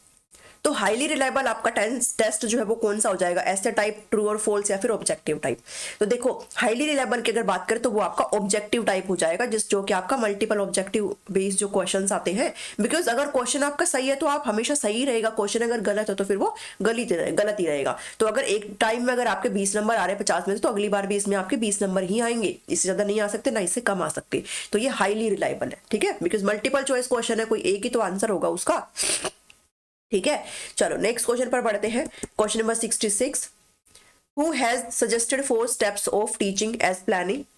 टीचिंग के यानी कि शिक्षण के 4 स्टेप है जो कि किसने बताए, जिसमें से 4 स्टेप आपके एक प्लानिंग हो जाता है, योजना हो जाती है, एक ऑर्गेनाइज करना, एक लीड करना और एक इवैल्यूएशन। तो ये 4 स्टेप जो है टीचिंग के शिक्षण के किसने दिए हैं। तो ब्लूम की अगर बात करें तो ब्लूम तो बात करते हैं भाई 3 डोमेन के बारे में। ठीक है, 3 domain, cognitive domain, affective domain यानी कि भावात्मक पक्ष, और एक साइकोमोटर डोमेन यानी कि क्रियात्मक पक्ष। ठीक है, और सिम्पसन किसकी बात करें, सिम्पसन जो है एक्चुअल में साइकोमोटर डोमेन से जुड़े हुए हैं। ठीक है, तो इसका जो आंसर है वो ना ब्लूम आएगा, ना सिम्पसन आएगा, ना बिलोज आएगा, बल्कि जे के डिवाइसेस यहाँ पर आपका करेक्ट आंसर हो जाएगा। नेक्स्ट क्वेश्चन की बात करते हैं। Which of this is the strategy of remedial teaching? उपचारात्मक शिक्षण की क्या रणनीति है, क्या स्ट्रेटेजी होती है? उपचारात्मक शिक्षण हम कब करते हैं, जब हम निदानात्मक परीक्षण करते हैं। ठीक है, अगर बच्चे का डायग्नोस्टिक, अगर आपने टेस्ट लिया है, अगर आपने निदानात्मक परीक्षण लिया है, तो हमें ये पता चल जाता है कि बच्चा कहाँ पे पीछे रह रहा है, और उस त्रुटि को, उस जो बच्चा पीछे रह रहा है उस लैक को सुधारने के लिए हम क्या करते हैं, हम रिमीडियल टीचिंग करते हैं। इतना सबको पता है ना। तो कौन सी स्ट्रेटजी है रिमीडियल टीचिंग की? Action research, programme test, A B या फिर नन ऑफ द अबव। तो इसका जो आंसर आ जाएगा वो आपका कौन सा आ जाएगा, ऑप्शन नंबर सी आ जाएगा, बोथ ए एंड बी आपका करेक्ट आंसर है। नेक्स्ट क्वेश्चन है 68। The aim of remedial teaching, उपचारात्मक शिक्षण के उद्देश्य क्या होते हैं? ये मैं आपको इंग्लिश में इसलिए ट्रांसलेट कर रही हूँ क्योंकि हिंदी में भी आपके ऐसे ही क्वेश्चंस आते हैं। ठीक है, क्योंकि सेम ही टॉपिक है, हिंदी में भी यहाँ पर इंग्लिश में, वहां पर हिंदी में है। तो क्या इसके ऑब्जेक्टिव एम क्या है, उद्देश्य क्या है उपचारात्मक शिक्षण का? To diagnose learning difficulties, learning difficulty जहां पर भी बच्चे को पढ़ने में दिक्कत आ रही है उसको पता लगाना, ये मकसद है रिमीडियल टीचिंग का। या फिर इनइफेक्टिव हैबिट्स को एलिमिनेट करना, ऐसी हैबिट्स जो कहीं ना कहीं अफेक्टिव नहीं है बच्चे के लर्निंग में, उनको हटाना। या फिर रीटीच इनकरेक्टली लर्न स्किल, ऐसी लर्निंग जो बच्चे ने सही नहीं करी है उसको फिर से सही तरीके से बच्चे को प्रोवाइड करना। या फिर बोथ बी एंड सी। तो ये तो आप सभी को पता है, इसमें आप आराम से मार्क कर दोगे। ये जो पहला ऑप्शन है ना, ये आपका डायग्नोस्टिक टेस्ट की बात कर रहा है। डायग्नोस होता है जब आप लर्निंग डिफिकल्टीज को फाइंड आउट करते हो, ये रिमीडियल नहीं है। ठीक है, रिमीडियल आपके कौन से हो जाते हैं, बी और सी। तो बी और सी आपका यानी कि डी ऑप्शन आपका यहाँ पर बिल्कुल ही करेक्ट हो जाता है। समझ में आ रहा है ना सबको?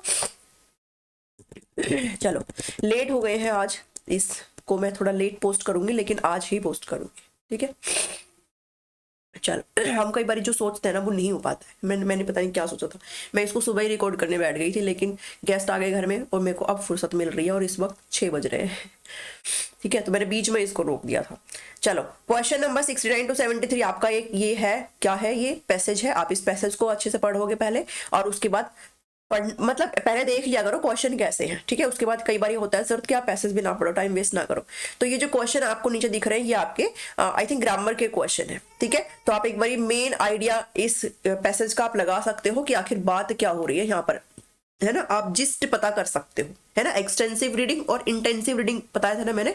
एक्सटेंसिव मतलब ऊपर ऊपर से पढ़ना, तो आप एक बार मोटे मोटे ना पढ़ के देख लिया करो कि कहना क्या चाहता है इसमें। तो अगर यहाँ पे बात करें, there is no shortcut to success, ठीक है। The route to success is hard and long, consistent hard work is the main. I think यहाँ पर सक्सेस की बात हो रही है कि आप सक्सेस कैसे यहाँ पर पा सकते हो, ठीक है। तो हम ज्यादा पूरा नहीं पढ़ते हैं, let's move to the questions. Directly हम क्वेश्चंस पर जाते हैं, अगर जरूरत हुई तो फिर हम बाद में इसको पढ़ लेंगे।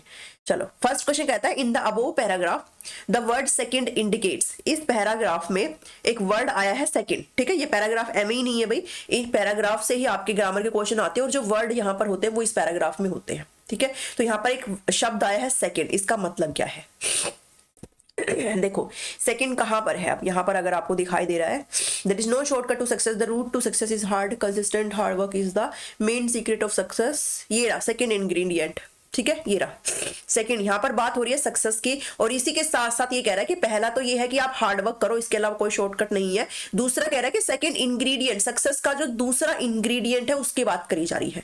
तो यहाँ पर इस सेकंड का मतलब क्या है, सीक्वेंस, एडिशन, एम्फेसिस या फिर टाइम। तो हो सकता है आप इसको एडिशन मान ले कि पहला तो बता रहा है, दूसरा एडिशन में ये बता रहा है, लेकिन ये एडिशन नहीं आएगा, ना ये एम्फेसिस है ना ये टाइम है, बल्कि ये क्या है, सीक्वेंस है, ठीक है। क्या है भाई, सीक्वेंस में है, यानी कि पहले में कह रहा है कि आप सक्सेस का कोई शॉर्टकट नहीं है, आपको हार्ड वर्क करनी पड़ेगी, आपको कंसिस्टेंट रहना पड़ेगा अपने काम में और आपको हार्ड वर्क करनी पड़ेगी, तभी आपको सक्सेस मिलता है। दूसरा यानी कि इसी के साथ सीक्वेंस में ये बात कर रहा है कि इंग्रेडिएंट ऑफ सक्सेस क्या है, प्रिजर्वेंस है, ठीक है। तो यहां पर आपका सीक्वेंस करेक्ट आंसर हो जाएगा ठीक है। चलो नेक्स्ट क्वेश्चन पर मूव करते हैं जस्ट टोटली इग्नोर मी, आज मेरी बिल्कुल भी तबीयत खराब, मतलब सही नहीं है। चलो 70 क्वेश्चन क्या कह रहा है, 70 क्वेश्चन कह रहा है which one of the following is the most appropriate title. Title क्या है इस पैसेज का, हमें पता है भाई सक्सेस की बात कर रहा है, तो aim of life, shortcut of success, hard work of success या फिर सीक्रेट ऑफ सक्सेस। तो यहाँ पर इसका जो बेस्ट टाइटल बन रहा है ना, वो आप खुद भी बताना मुझे, पॉज करके खुद भी बताना मुझे क्या सोचा आपने। लेकिन अगर बात करें तो इसका जो आ जाएगा आंसर बेस्ट, वो है सीक्रेट ऑफ सक्सेस। यहाँ पर सफलता का एक मूल मंत्र है जो बताया गया है कि भाई आप अपने काम में कंसिस्टेंसी रखिए, ठीक है। ऐसा नहीं है कि आपने एक दिन क्या एक दिन छोड़ दिया आपको कंसिस्टेंसी रखनी पड़ेगी, साथ ही आपको हार्ड वर्क करना पड़ेगा, ठीक है। Hard work dash in success. अब हो सकता है मैं इंग्लिश को आपको इतना अच्छा समझा ना पाऊं, बट मैं आपको आंसर बता देती हूँ hard work dash in success. तो यहाँ पर आपको भाई रिजल्ट लिखना, रिजल्टेड लिखना, रिजल्ट्स लिखना या फिर नन लिखना है। तो यहाँ पर जो आपका करेक्ट आंसर बन रहा है ना, वो बन जाएगा रिजल्ट्स, ठीक है, एस लग जाएगा रिजल्ट के बाद, ठीक है ना। तो बी आ जाएगा आपका करेक्ट आंसर। नेक्स्ट क्वेश्चन है 72 क्वेश्चन, देखते हैं 90 क्वेश्चन 90 मिनट में कर पाते हैं कि नहीं, बिकॉज मैथ वाले में समझाने में टाइम लगेगा। 72 कहता है in the above passage the author wants to convey. इस पैराग्राफ में जो ऑथर है, जिसने लिखा है, जो राइटर है, वो क्या कहना चाहता है, success is the result of hard work, success जो है हार्ड वर्क की वजह से होता है, या फिर perseverance is essential for success, to get success get rid of all the obstacles, यानी कि आपके रास्ते में जो भी बाधाएं आई आप उनको उनसे छुटकारा पाइए तभी आप सक्सेस पा सकते हो, या फिर ऑल ऑफ द अबव। तो ये तो बिल्कुल सही बात है, अगर आप पूरा पैराग्राफ पढ़ते हो तो सारी लाइनों की बात कर रहा है, तो आपका डी आंसर यहाँ पर सही हो जाएगा, ठीक है।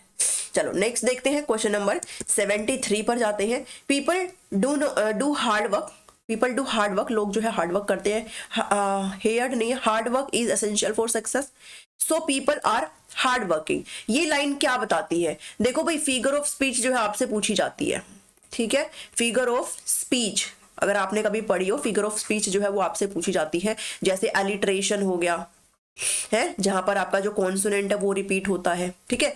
और एलिग्रेशन के अलावा वो जो असोनेंस है वो आता है, ठीक है, और भी बहुत सारे आते हैं इसमें, आयरनी आता है, ठीक है। तो ये सारे आपको ना पता होना चाहिए, तब आप इन क्वेश्चंस को ना कर पाते हो। तो उम्मीद है कि आपसे भी एक क्वेश्चन पूछ ले, बिकॉज पैसेज में ना कई बार ये चीज रहती है, ठीक है, पैसेज में ये चीज रहती ही रहती है, रीट में तो पूछा ही जाता है, सीटेट में भी यहाँ से क्वेश्चन आते हैं। तो मुझे लगता है कि आप भी इससे वंचित नहीं रह पाएंगे, आपको भी ये क्वेश्चन देखने को मिलेंगे। तो फिगर ऑफ स्पीच पे एक बार नजर जरूर मार के जाना, ठीक है। तो हार्डवर्क, अगर इस क्वेश्चन की बात करें तो यहाँ पर जो आंसर आ जाएगा the fallacy of hasty generalisation, आपको ऑफिशियल आंसर की में दिया हुआ है, ठीक है।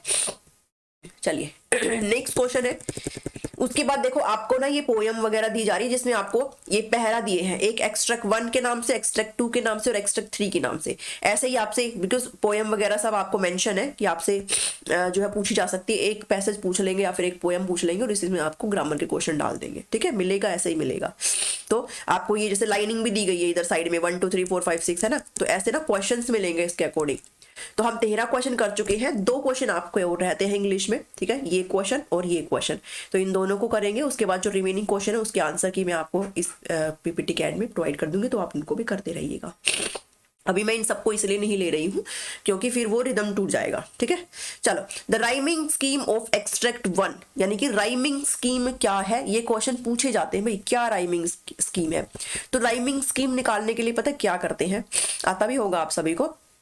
ये देखते हैं कि कौन सी लाइन जो है सेम राइम में चल रही है ना, सेम रिदम में कौन सी लाइन चल रही है। देखो जैसे इसने कहा है शोन इट वेयर, मान लो ये ए है, ठीक है, वेयर, उसके बाद माइन है, माइन इससे बिल्कुल भी रिलेट नहीं करता, रिदम नहीं मिल रहा ना, रिदम नहीं मिल रहा ना, तो रिदम मिलना चाहिए। अगर रिदम मिलेगा तो यहाँ पर मैं ए कर दूंगी, लेकिन रिदम नहीं मिल रहा, रिदम नहीं मिल रहा तो इसको मैं बी लगा दूंगी। ठीक है, उसके बाद कह रहा है देयर इज नो साइन, यहाँ पर माइन, यहाँ पर साइन, रिदम मिला ना, रिदम मिला तो ये भी आपका बी हो जाएगा।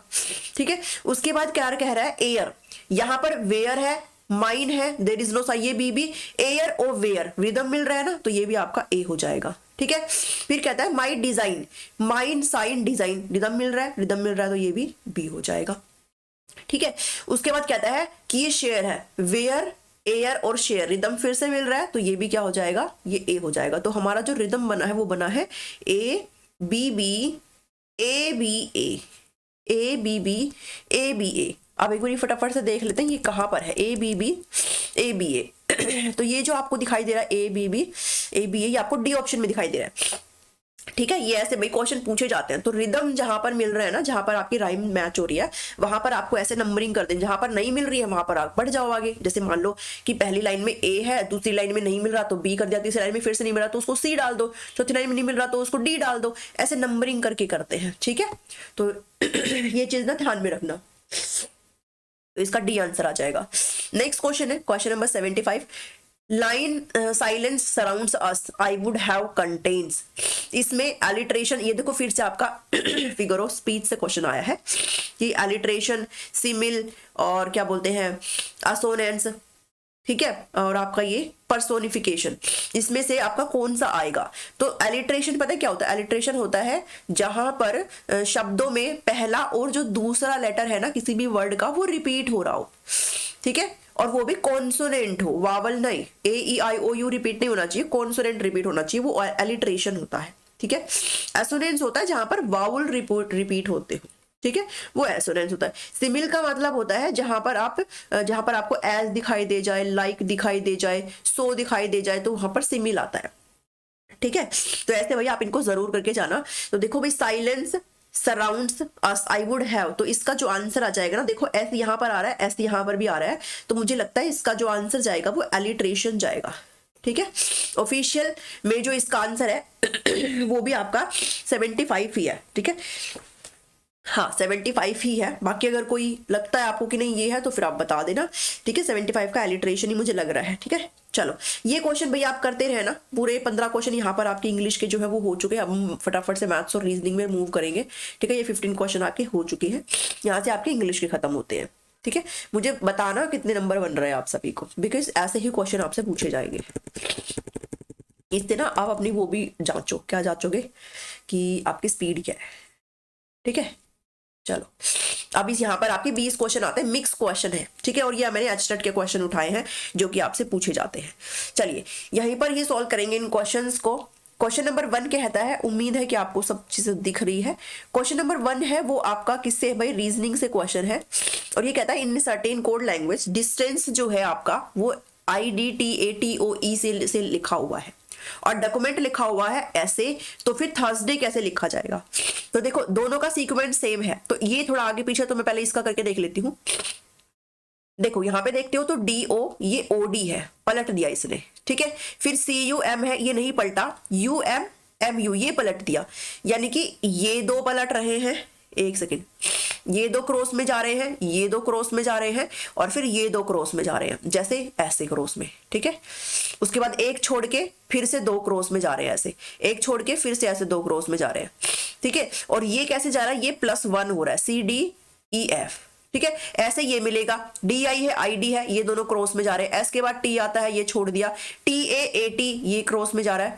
N के बाद E आता है, N के बाद क्या आता है, O आता है, ठीक है। उसके बाद CE और EC यानी कि क्रॉस में चल रहा है, अल्टरनेट पे क्रॉस में चल रहा है, और जो बचा हुआ है जो क्रॉस में नहीं चल रहा है वो एक प्लस जा रहा है।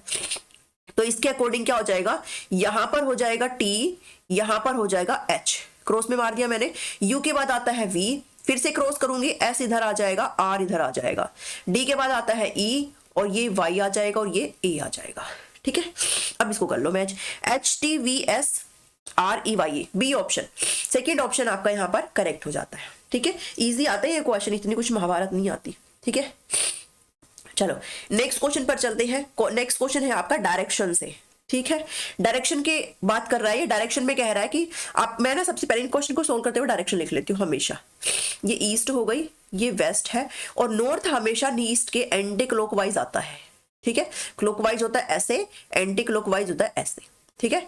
तो मैं हमेशा ऐसे लिख लेती हूँ। अब कह रहा है जो कमल है वो 10 मीटर चलता है नॉर्थ की तरफ, ये कमल आ गया, यहां से चलना स्टार्ट किया कमल ने,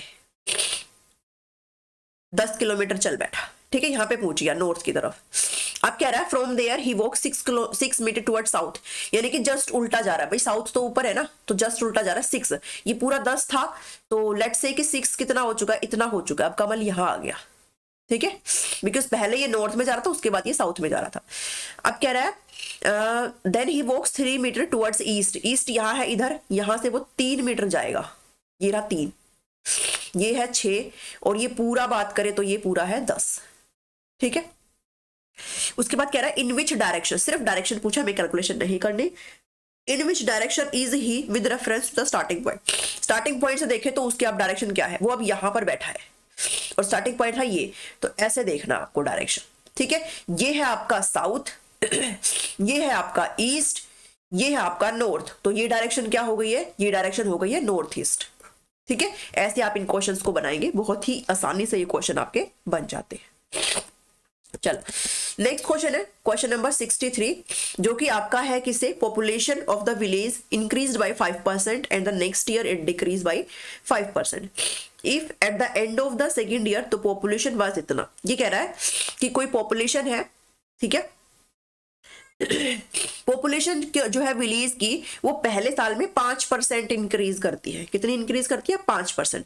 दूसरे साल में वो 5% डिक्रीज हो जाती है, ठीक है। आप ऐसे करोगे इस क्वेश्चन को, जैसे आप इन ऐसे क्वेश्चन बनाने का ना, एक ऐसे भी आप बना सकते हो कि जैसे एक x है, एक y है, तो इनका फॉर्मूला होता है x + y + x × y upon 100, ठीक है। तो x आपका यानी कि पहले साल में कितना इंक्रीमेंट हुआ है, y आपका यानी कि दूसरे साल में कितना इंक्रीमेंट है, डिक्रीमेंट हुआ है। इंक्रीमेंट होता है तो हम प्लस लिखते हैं, डिक्रीमेंट होता है तो हम माइनस लिखते हैं, ठीक है। तो यहाँ पर क्या आ जाएगा, यहाँ पर आ जाएगा 5, क्योंकि प्लस है, पहले साल में इंक्रीज हुआ है, दूसरे साल में -5 करेंगे क्योंकि डिक्रीमेंट हुआ है, और प्लस माइनस तो माइनस ही होता है, दोनों को मल्टीप्लाई करेंगे बिकॉज एक माइनस का एक प्लस का है, तो यहाँ पर आ जाएगा 25 और डिवाइड बाई 100 आ जाएगा, ठीक है।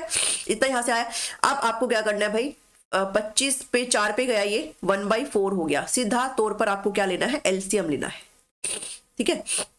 जगह की कमी है इसलिए मैं बहुत ही छोटा छोटा लिख रही हूँ, आप थोड़ा सा ना बड़ी स्क्रीन करके देख लेना।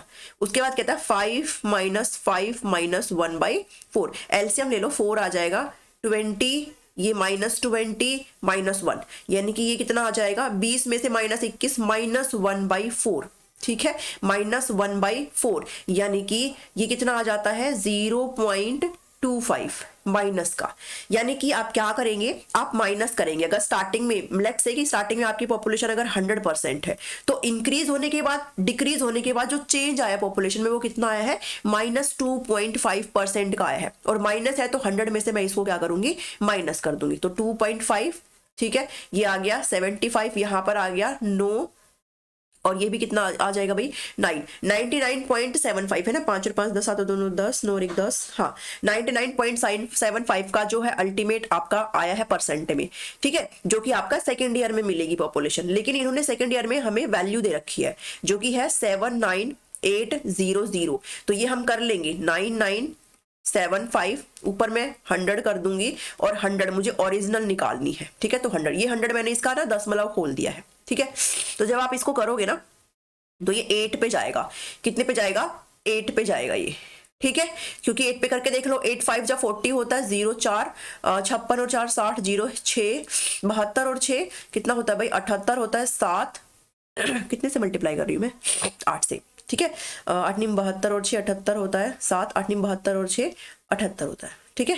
कितना कर दिया ये, एक सेकेंड रुक जाओ, ये 79 ही है ना, हाँ 79 है, और 8 पे जा रहा है, 8 5 40, 0 4 1 0 4 नीम 72 और 4 76 6, एक सेकेंड रुक जाओ ये ना 8 पे ही जाएगा यहाँ से, ठीक है। ये पूरा 8 पे ही जाएगा और उसके बाद जो आपका आंसर निकल के आता है ना वो आपका 40 यानी कि 80,000 आ जाएगा, ठीक है।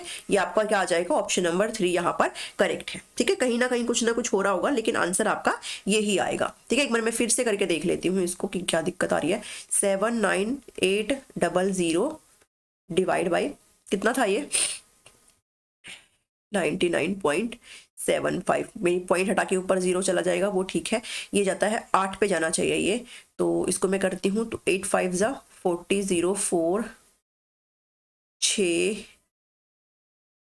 7, हाँ ये आ गया, ये लो आ गया 7980, ठीक है। इतना ही है, ठीक है, इतना ही है, वो कैलकुलेशन में थोड़ा इधर हो गया था, इतना ही है, 80,000 आ जाएगा आपका, ठीक है। चलो हो जाता है कई बार ऐसे, एग्जाम में भी हो जाता है। चलो नेक्स्ट क्वेश्चन पर चलते हैं। 674, देखो ऐसे ना, मतलब जो हमने ऊपर अगर आप टाइम बचाओगे ना तो यहाँ पर आप उस टाइम को यूटिलाइज कर सकते हो, बिकॉज ये टाइम कंज्यूमिंग होता है ना। अगर प्रैक्टिस अगर आप करते रहते हो तो फिर टाइम आपका कम लगता है। अभी देखो ये क्या कहता है, इसमें ना आपको गलत पद ज्ञात करना है, कौन सा रोंग टर्म है, ठीक है। चलो पता नहीं क्यों हिंदी में जाते वक्त ना मुझे समझ ही नहीं आता, चलो इंग्लिश में जाते हैं। ये कहता है कि 1 के बाद 5 हो रहा है, 1 के बाद हो रहा है +4, ठीक है, +4, 5 के बाद हो रहा है +4, यहाँ पे भी +4 है, और 9 के बाद +4 होके 13 होना चाहिए यहाँ पर, ठीक है। लेकिन ये कितना है 15 है, और 13 के बाद जब +4 करेंगे तो फिर ये 17 है, ये मेरा गलत है भाई, ठीक है, यही गलत है, ये मेरा सिंपली इधर से क्या, ये बिल्कुल सही है, ये जो C वाला है ना ये सही चल रहा है, ये +2 का हो रहा है, इधर भी +2 है, इधर भी +2 है, तो मेरा 15 LS यहाँ पर आ जाता है, बिकॉज यहाँ पर आपका 13 आएगा 15 की जगह, तो मुझे यहाँ पर रोंग टर्म मिल गया, कितना 3 आ जाएगा ऑप्शन, ठीक है। चलो नेक्स्ट क्वेश्चन पर मूव ऑन करते हैं। Radii of 2 cylinder are in the ratio of, 2 cylinder है जिनके रेडियस है let's say R1 divide by R2 कितना है 2/3, एक सिलेंडर का रेडियस 2 है, एक सिलेंडर का रेडियस 3 है, और H1 और H2 भी कर लेते हैं बिकॉज हाइट का भी रेशियो दिया है 5 और 3 है, तो वॉल्यूम का रेशियो पता करना है, और वॉल्यूम होता है πr²h, और जब हम इसको डिवाइड करेंगे तो पाई से पाई तो कट जाएगा, तो सिर्फ r²h को ले लेते हैं, ठीक है। एक का r है 2, तो r²h करेंगे तो 2 दूनी 4 हो जाएगा, और दूसरे का जो H1 है वो कितना है, वो 5 है, ठीक है, डिवाइड बाय, यहाँ पर भी फिर से πr² है ना, दूसरे का भी सेम ही करेंगे हम r²h, लेकिन दूसरे का r 3 है, 3 तिया 9 इंटू और h है 3, तो कितना आ जाएगा 20 27, 20:27, ये रहा, ठीक है। आसान से प्रश्न 65 का सेकंड क्वेश्चन यहाँ पर आपका आंसर आ जाएगा। नेक्स्ट क्वेश्चन पर मूव ऑन करते हैं। नेक्स्ट क्वेश्चन है, मैंने आपको एस्टेट के जो प्रीवियस ईयर है ना वो 2022 के तीनों लेवल के कराए थे और 2021 के कराए थे, 2020 का पीआरटी करा दिया था, और ये जो है ये आपका आई थिंक पीजीटी है, ठीक है, 2020 का, तो प्रीवियस ईयर करके जाना जरूरी है भाई, ठीक है। उसके बाद 66 कहता है कि मिस्टर एक्स है, वो कहता है कि मिसेस वाई के बारे में कहता है, मिस्टर एक्स कहता है मिसेस वाई के बारे में, यानी कि ये मेल है ये फीमेल है, ठीक है, फीमेल है कोई मिसेस वाई, उसके बारे में कहता है कि मिसेस वाई जो है ना वो वाइफ है ग्रैंडसन ऑफ माय मदर, यानी कि मान लो ये एक्स है, ठीक है, ये एक्स है और इसकी मदर है कौन, ये रही मदर, ठीक है, ये इसकी मदर होगी, क्योंकि ये कह रहा है कि वाई क्या है, wife of grandson of my mother, यानी कि जो मेरी मदर है, मेरी मदर का ग्रैंडसन कौन होगा भाई, इस मिस्टर एक्स का बेटा ही तो हो गया, इस मिस्टर एक्स का बेटा ही तो हो गया, सन हो गया, ठीक है। और कह रहा है कि जो वाई है ना वो वाइफ है ग्रैंडसन की, ग्रैंडसन ये रहा, और जो वाई है वो इसकी पत्नी हो जाएगी, ठीक है, पत्नी हो जाएगी। और हमेशा लेडीज को डिनोट करने के लिए जैसे सबके अपने अपने एब्रिविएशन है कि तो फीमेल को डिनोट करने के लिए आप माइनस, जैसे मेरा एब्रिविएशन हो सकता है आपको कुछ और हो, तो माइनस, और मेल को डिनोट करने के लिए हम लोग प्लस करते हैं, ठीक है। और ये क्या है भाई, आपस में ये कपल है, यानी कि इसकी वाइफ है। तो कह रहा है कि मिस्टर एक्स जो है कैसे रिलेट करेगा वाई से। ये रहा मिस्टर एक्स, ये रहा मिस्टर एक्स, और ये रही वाई, तो ये तो इसके बेटे की बहू हो गई, ठीक है। और बेटे की बहू जो है वो क्या हो जाती है, बेटे की जो वाइफ है वो हो जाती है डॉटर इन लॉ। लेकिन यहाँ पर वाई का रिलेशन नहीं पूछा, यहाँ पर पूछा है मिस्टर एक्स कैसे रिलेट करता है। तो इस वाई का मिस्टर एक्स क्या हो जाएगा भाई, ये तो इसके फादर इन लॉ हो गए ना, ये तो इसके ससुर हो गए, तो फादर इन लॉ यहाँ पर करेक्ट आंसर हो जाएगा, ठीक है। तो आपको ऐसे यहाँ पर सारी चीजों को अच्छे से करते रहना है, ठीक है। चलो 67 क्वेश्चन आपका फिर से जो है रीजनिंग का है। नेक्स्ट क्वेश्चन है क्वेश्चन नंबर 67 का क्वेश्चन कहता है कि how many independent meaningful words can heartless be divided into without changing the order of. ये कह रहा है कि आप इसमें से कितने शब्द बना सकते हैं, आपको ना तो ऑर्डर को चेंज करना है और ना ही आपका कोई भी लेटर जो है वो रिपीट होना चाहिए, ठीक है। Without changing the order of letter and using each letter only once, यानी कि आप अगर कोई शब्द बना रहे हो तो एक लेटर आप एक ही बार इस्तेमाल कर सकते हो, ठीक है। तो आप कितना कर सकते हो, देखो यहाँ पर लिखा है HEART, हार्टलेस यहाँ पर लिखा है, तो आपको लेटर रिपीट नहीं करना है। तो सबसे पहले तो देखो ही बन रहा है इधर, ठीक है। उसके बाद ART आर्ट बन रहा है, और उसके बाद फिर LESS लेस बन रहा है ना। मुझे तो भाई CAE दिख रहा है, HE ही, ART आर्ट और LESS लेस, ठीक है। तो आपको अगर कुछ देख, तो मेरे हिसाब से तो इसका आंसर भाई 3 आ जाएगा। आप बता देना कमेंट करिए अगर कोई ज्यादा भी बन रहा हो तो, है ना, क्योंकि रिपीट नहीं करना है ना। तो इसका आंसर क्या आ जाएगा, 3 आ जाएगा। नेक्स्ट क्वेश्चन है 68 का। 68 क्वेश्चन आपका मैथमेटिक्स से है, और ऐसे क्वेश्चन आपसे एक जरूर पूछा जाता है। एग्जामिनेशन में 27% स्टूडेंट है वो फेल हो गए इंग्लिश में, और 38% फेल हो गए साइंस में। अगर दोनों में मिलाकर के 19% फेल हुए हैं, तो फिर आपको पास, जो परसेंटेज ऑफ पास, यानी कि कितने परसेंट पास हुए वो बताने हैं। तो ये सिंपल से क्वेश्चन होते हैं। क्या करना है, क्योंकि इन्होंने फेल दिया और हमें पास पूछा है, तो पहले जोड़ो 27 को 38 में, ठीक है। और इसमें से फिर -19 कर दो, क्योंकि ये दोनों का है और ये दोनों इधर भी काउंट हुए हैं, ठीक है। तो इसमें से -19 करना, तो आपके टोटल फेल निकल जाएंगे। और उसके बाद आपको 100 में से ये जो निकलेगा ना, इसको माइनस करना है, क्योंकि हमें पास पूछा है, ठीक है। 8 और 7 15 होता है, 3 तो 5 65, 19 6 और ये 46, तो ये कितना निकला, 46 निकला, ठीक है। 46 निकले हैं जो फेल वाले हैं, बट हमें कितना पूछा है, हमें पूछा पास वाले। तो 100 में से आप 46 घटाएंगे तो कितना आ जाएगा, 54। तो यहाँ पर आपका जो करेक्ट आंसर है वो क्या आ जाएगा, ऑप्शन नंबर 2 आ जाएगा, ठीक है। चलो नेक्स्ट क्वेश्चन है 69 क्वेश्चन क्या कहता है कि निम्न संख्या श्रेणी का अगले पद है। आपसे नेक्स्ट सीरीज यहाँ पर पूछी गई है। तो देखो यहाँ पर 2-2 टर्म दिखाई दे रहा है। अगर 2-2 टर्म दिखाई दे रहा है, इसका मतलब ये है कि आपको 2-2 पेयर में लेना है, ठीक है। यानी कि एक छोड़ के एक की सीरीज यहाँ पर चल रही है। तो देखो कैसे हो जाएगा। अगर मैं इसकी बात करूं तो इसका जो संबंध है वो इससे है, इसका संबंध इससे है, इसका इससे है, और इसका फिर यहाँ पर जो आएगा ना उससे है। इस 20 का संबंध 16 से है, इसका इससे है, इसका इससे है, और फिर इसका ये जो आएगा इससे है, ठीक है। तो पहले ऊपर का देख लो। तो यहाँ पर ना कितना प्लस हो रहा है, ये तो +1 हुआ, फिर +2 हो रहा है, फिर +3 हो रहा है, तो अब +4 होगा। तो कितने भी 4 करूं कि 14 आए, तो यहाँ पर आ जाएगा 10। यहाँ पर कितना आ जाएगा 10। मुझे ये वाली सीरीज मिल गई 10, ठीक है। यानी कि 10 यहाँ पे भी, यहाँ पे भी, यहाँ पे भी। ये तो आपका नेग्लेक्ट हो गया। नेक्स्ट पे चलते हैं। 20 का संबंध है 16 से, तो यानी कि ये कितना हो रहा है भाई, +4 हो रहा है इधर ऐसे जाते वक्त +4। 13 और 3 +3 इसमें हो रहा है, +4 इसमें हो रहा है जब मैं ऐसे जा रही हूँ, ठीक है।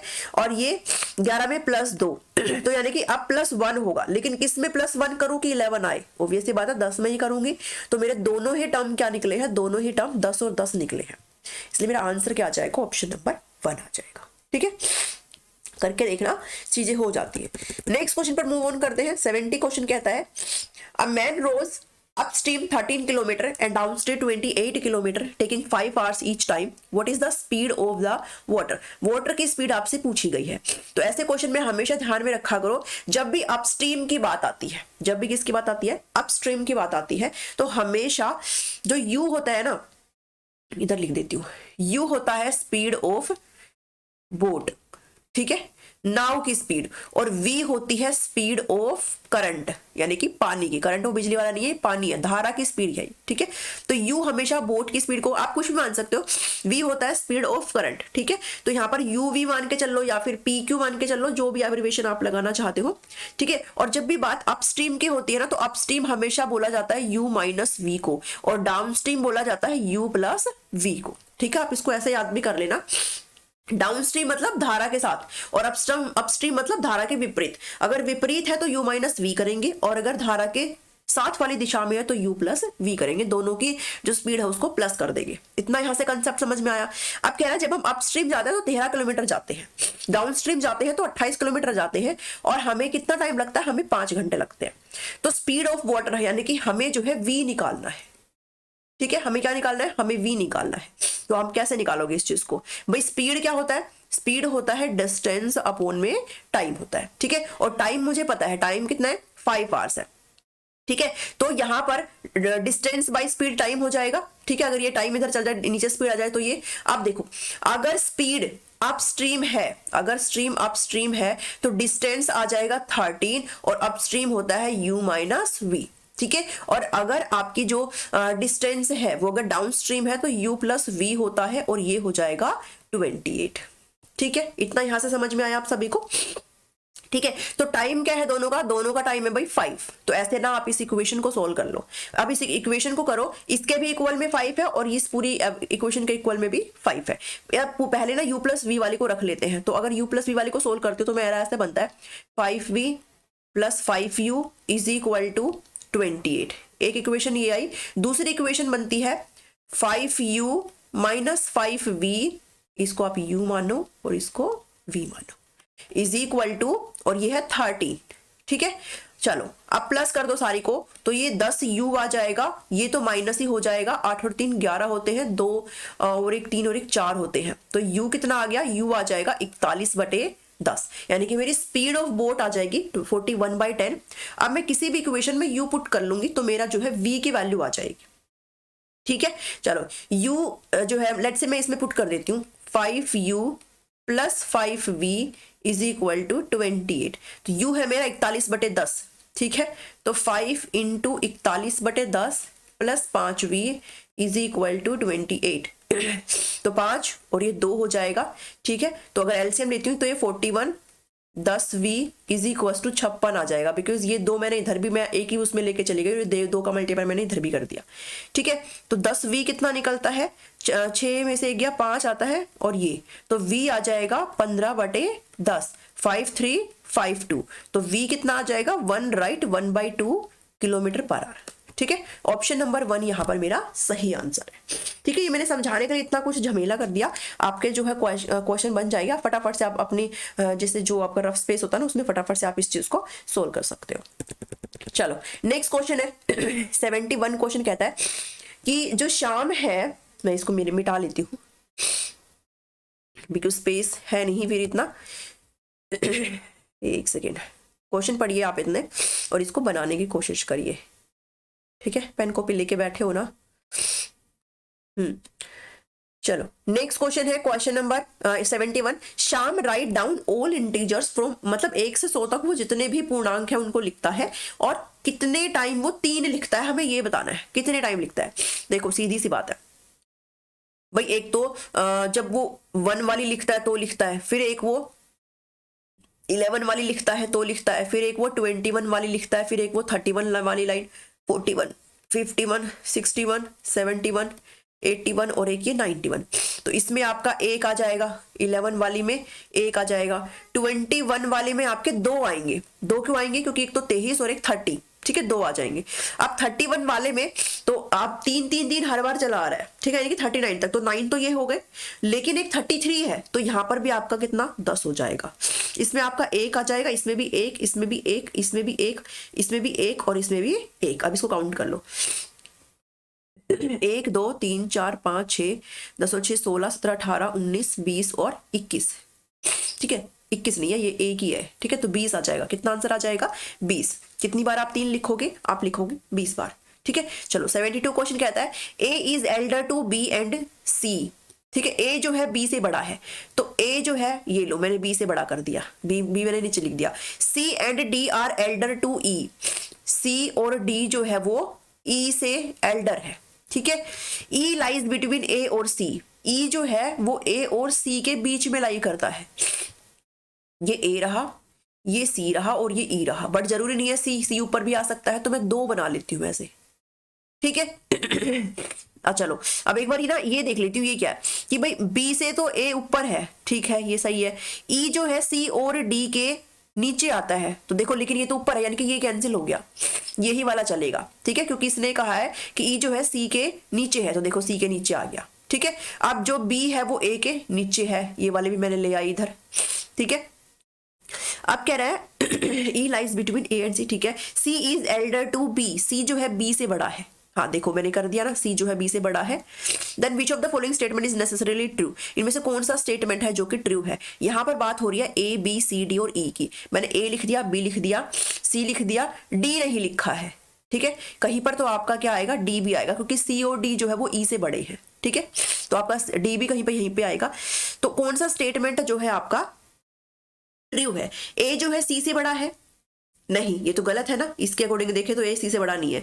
सी जो है डी से बड़ा है, सी जो है डी से बड़ा है, ये तो अभी तक है ही नहीं। डी जो है एल्डर है सी से, डी सी से बड़ा है, डी सी से बड़ा है, ये भी नहीं है। और E is elder to B, E is elder to B. देखो ये जो है ना सी डी कहां पर आएगा, इस चीज की अभी श्योरिटी नहीं है, क्योंकि इसने हमें सिर्फ इतना कहा था कि सी और डी है ना वो ई से बड़े हैं, तो भाई सी जो है कहां पर आ सकता है, सी के नीचे भी आ सकता है डी, ठीक है। और डी का मुझे नहीं पता कि वो सी के नीचे है या पहले है, क्योंकि इसने ऐसा कुछ मुझे नहीं बताया यहाँ पर। तो ये जो स्टेटमेंट है ना, E is elder to B, E is elder to B, ये बिल्कुल पूरी तरीके से सही है। तो 72 का जो आंसर आ जाएगा वो क्या आ जाएगा, 72 का आंसर आ जाएगा आपका ऑप्शन नंबर 4, ठीक है। चलो बिकॉज डी के बारे में श्योर नहीं हूँ, मुझे ना तो श्योरिटी इसमें दी है क्वेश्चन में। चलो नेक्स्ट क्वेश्चन है 73।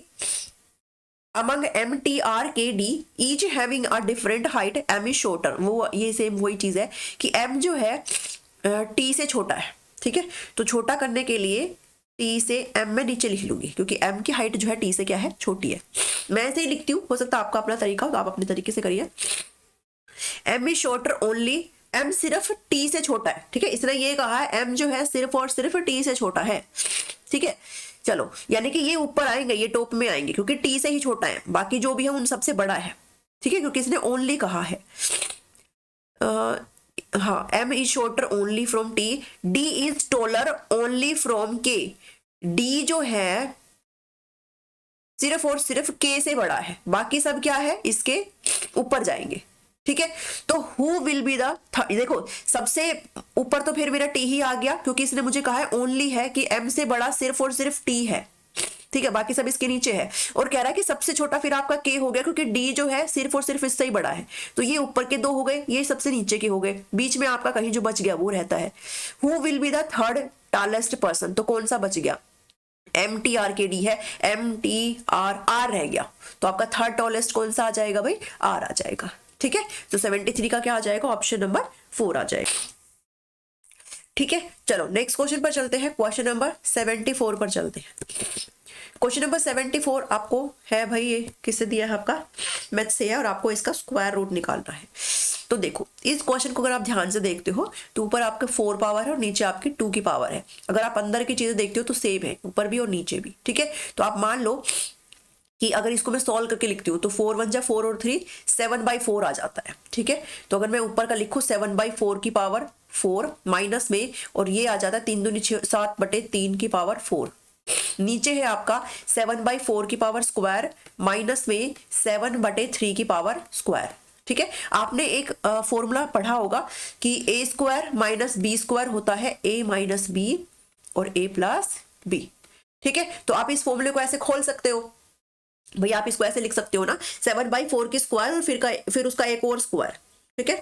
तो आप इसको ऐसे अगर खोलेंगे तो ये कैसे आ जाएगा, फिर ये ऐसे लिखा जाएगा 7/4 का स्क्वायर, और ये क्या हो जाएगा प्लस 7/3 का स्क्वायर, ठीक है। और इसके बाद क्या है 7/4 का स्क्वायर और ये माइनस 7/3 का स्क्वायर, ठीक है, और ये नीचे सेम है यही, तो ये इससे और ये नीचे वाला जो है ना इस कट जाएगा, तो ऊपर आपका सिर्फ बचेगा कितना, कितना बचेगा 7/4 का स्क्वायर प्लस में 7/3 का स्क्वायर। ठीक है, चलो आप इससे जो है 7 का स्क्वायर बाहर कॉमन ले लेते हैं। ठीक है, 49 मैंने कॉमन ले लिया, नीचे बच गया 16 1/4 और नीचे बच गया 9। ठीक है, इतना तो पता ही होगा। जब मैं इसका लेती हूं तो 16 × 9 आता है और ये आ जाएगा 9, ये आ जाएगा 16 और ये है 49।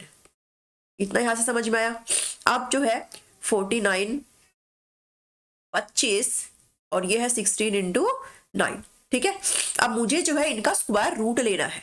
ये लो, मैं स्क्वायर रूट ले लूंगी। स्क्वायर रूट अगर मैं ले लेती हूं तो जो 49 है वो 7 में चला जाएगा। ठीक है, और ये जो है आपका किस में चला जाएगा, 5 में, ये 4 में और ये 3 में। ठीक है, 35/12। ठीक है, इतना यहां से समझ में आया। अब आप इसको सोल्व कर लो, ये कितने पे जाएगा, 2 पे जाएगा 24 और ऊपर बच जाता आपका 11/12। 2 राइट 11/12। ठीक है, ए ऑप्शन आपका बिल्कुल यहां से करेक्ट हो जाता है। हमें जो है स्क्वायर रूट यहां पर निकालना है। ठीक है, प्रोसेसिंग पावर चाहिए होती है इसमें। 75 क्वेश्चन क्या कहता है कि आफ्टर 5 ईयर्स फादर की जो एज है वो 3 टाइम हो जाएगी। ठीक है, आफ्टर 5 ईयर, लेट्स से कि अभी प्रेजेंट में जो फादर की एज है, लेट्स से प्रेजेंट में जो फादर की एज है वो है x और जो सन की एज है वो है y।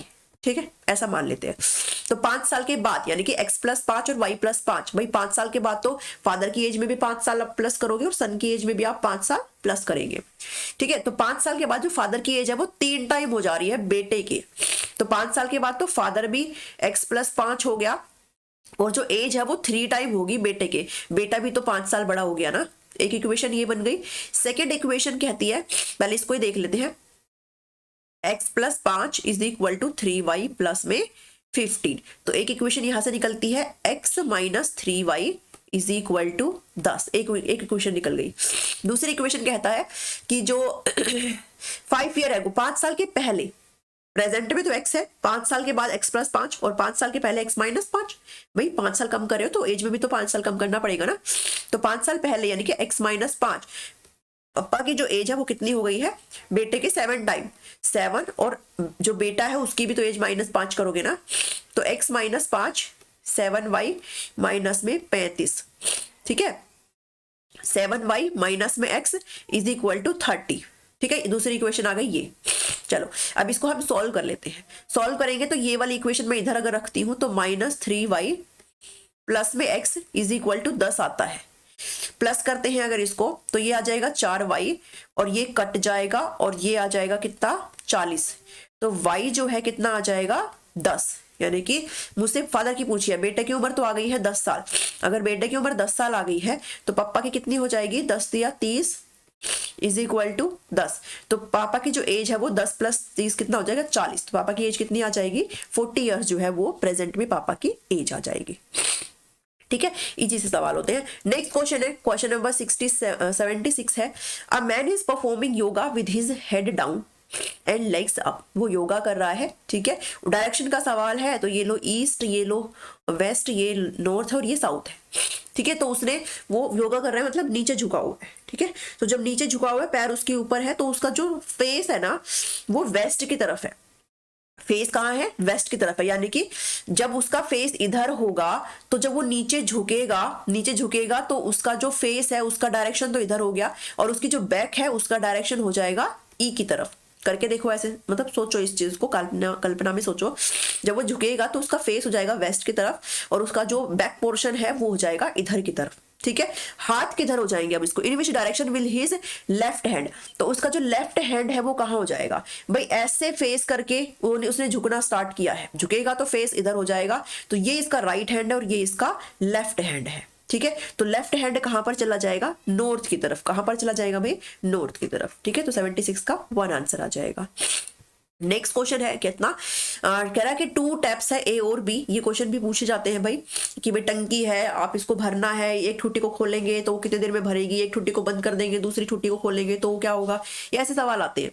तो 2 टैप्स है A and B would fill a tank completely. यानी कि ए और जो बी है, ठीक है, इसको पहले ऐसे लिख लिया करो, ए जो भरती है वो 30 मिनट में भरती है, बी भरती है 36 मिनट में। इन दोनों का लिया करो एलसीएम। एलसीएम लोगे तो कितना आएगा,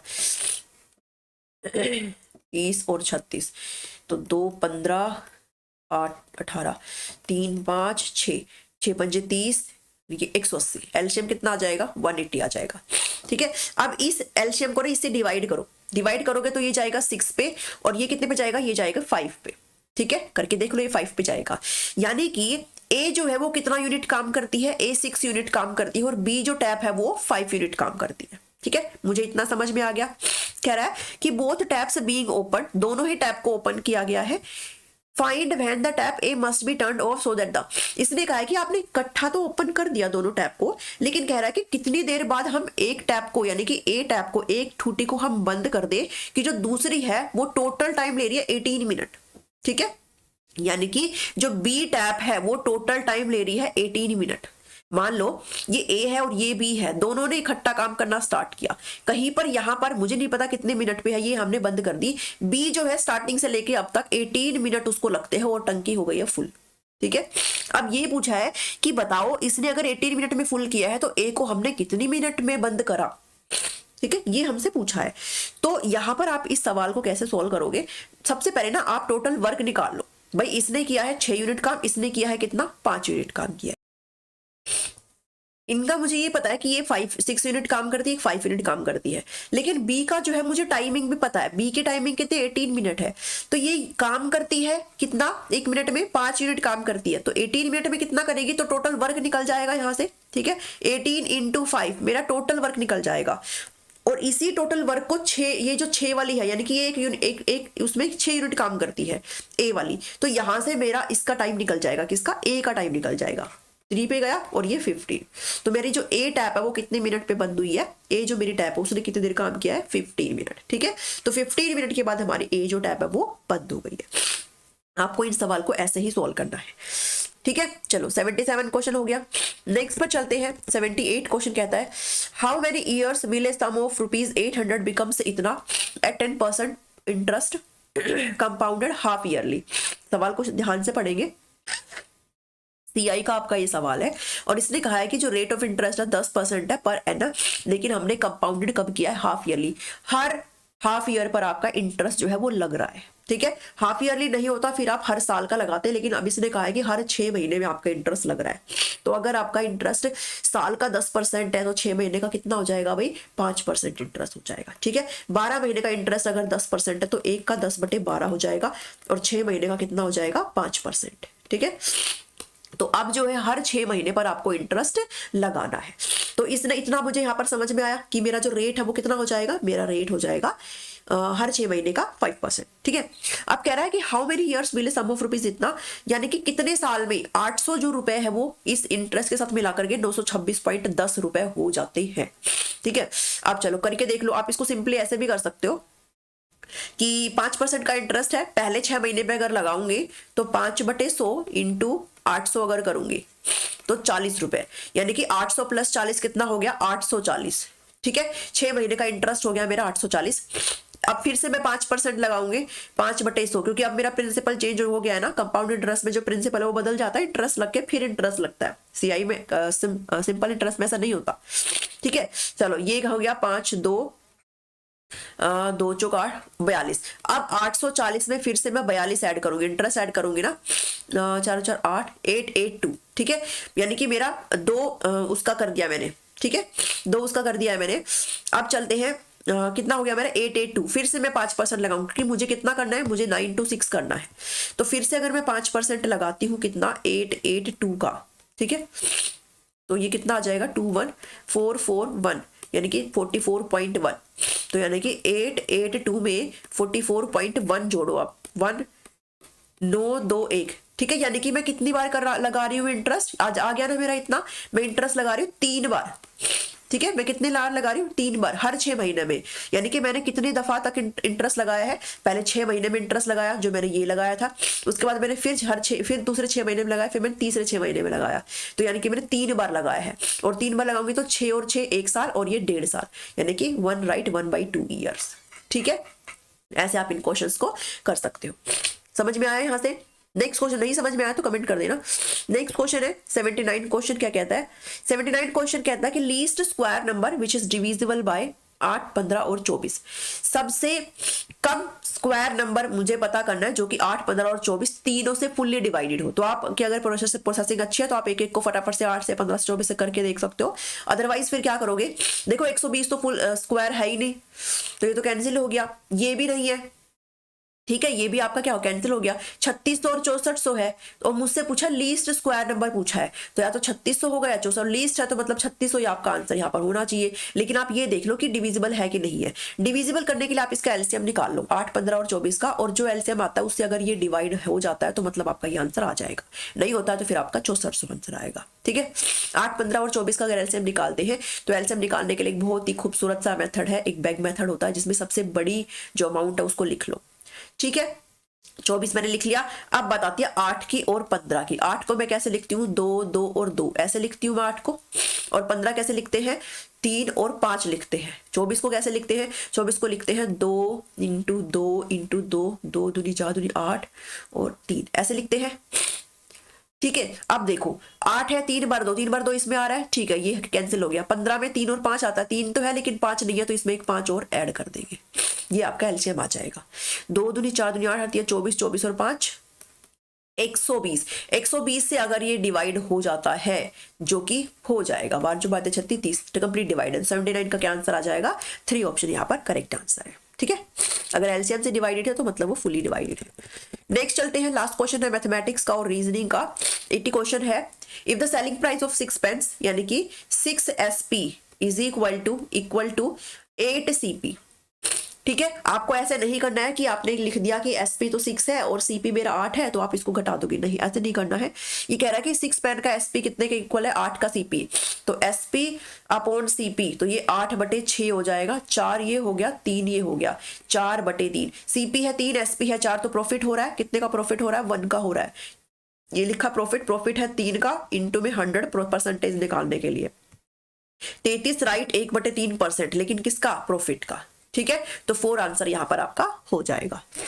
ठीक है, चलो ये आपके क्वेश्चंस हो गए हैं। अब पढ़ चलते हैं जीके के क्वेश्चंस। जीके के क्वेश्चन ये 2020 के आए हुए हैं, तो ये पीछे वाले भले ही मत करो। ठीक है, तो ये क्योंकि करंट अफेयर्स तो आपसे नहीं ही पूछी जाएगी। बात करें अगर ये 83 वाले की, तो बेगम समरू कहाँ पर लोकेट है भाई, ये तो गुरुग्राम में होता है, मैं आपको चलते चलते बता जाती हूँ। और जो अवार्ड दिया जाता है हरियाणा गवर्नमेंट में, अगर गोल्ड मेडल जीतते हैं कॉमनवेल्थ गेम में, तो फिर वो जो गोल्ड मेडल लेके आता है ना, उसको कितना दिया जाता है, उसको दिया जाता है 1.5 करोड़ का। कितने का, 1.5 करोड़ का। और जो सेकंड आता है, जो सिल्वर मेडल आता है, उसको 75 लाख का दिया जाता है। ठीक है, और थर्ड को दिया जाता है 50 लाख का, 50 लाख का। अगर एशियन गेम की बात करें तो ये जो 1.5 करोड़ है, ये आपका 3 करोड़ हो जाता है अगर जो गोल्ड मेडल आता है एशियन गेम में। ठीक है, और जो सिल्वर है वो फिर 1.5 करोड़ हो जाएगा, और जो ब्रॉन्ज मेडल है वो 75 लाख हो जाएगा, चांदी। ठीक है, चलो अब जो मैंने आपके जीके के क्वेश्चन यहाँ पर, ये इंक्लूडेड नहीं है जीके के क्वेश्चन मैंने यहाँ पर आपके लिए इंक्लूड करे। और ये जो क्वेश्चन है ना, ये क्वेश्चन वो है जो अभी हाल ही में ना टीजीटी पंजाबी में पूछे गए थे। ठीक है, टीजीटी पंजाबी में हाल ही में ये क्वेश्चन है जो कि पूछे गए थे, तो इसलिए ये क्वेश्चन करने आसान बढ़िया हो जाते हैं। कौन सा जिला लाख की चूड़ियों के लिए प्रख्यात है, कौन सा जिला, पानीपत है, भिवानी है, महेंद्रगढ़ है, करनाल है, या फिर अप्रयासित है। तो लाख की चूड़ियों की बात आती है तो महेंद्रगढ़ यहाँ पर करेक्ट आंसर हो जाता है। हरियाणा साहित्य अकादमी का प्रथम पुरस्कार किसने प्राप्त किया था, तो साहित्य अकादमी का प्रथम पुरस्कार जो है वो किसने किया था, अशोक भाटिया ने, राणा गन्नौरी ने, उदयभानु हंस ने, जयनाथ नलिन ने, या फिर अप्रयासित। तो इसका आंसर आ जाएगा अशोक भाटिया। ठीक है, चलो नेक्स्ट क्वेश्चन है 86 क्वेश्चन। ये क्वेश्चन आपको आते होने चाहिए भी। 86 क्वेश्चन कहता है, निम्न में से कौन सा शक्तिशाली राजवंश हरियाणा के इतिहास से संबंधित है, कौन सा है, पुरु, भरतवंश या फिर कुरुवंश, या फिर इनमें से सभी। तो ध्यान में रखना, इसका सी ऑप्शन आएगा, कुरुवंश यहाँ पर बिल्कुल ही करेक्ट आंसर है। नेक्स्ट क्वेश्चन है 87 क्वेश्चन पढ़ो, इतने में इसको थोड़ा सेट कर लेती हूँ।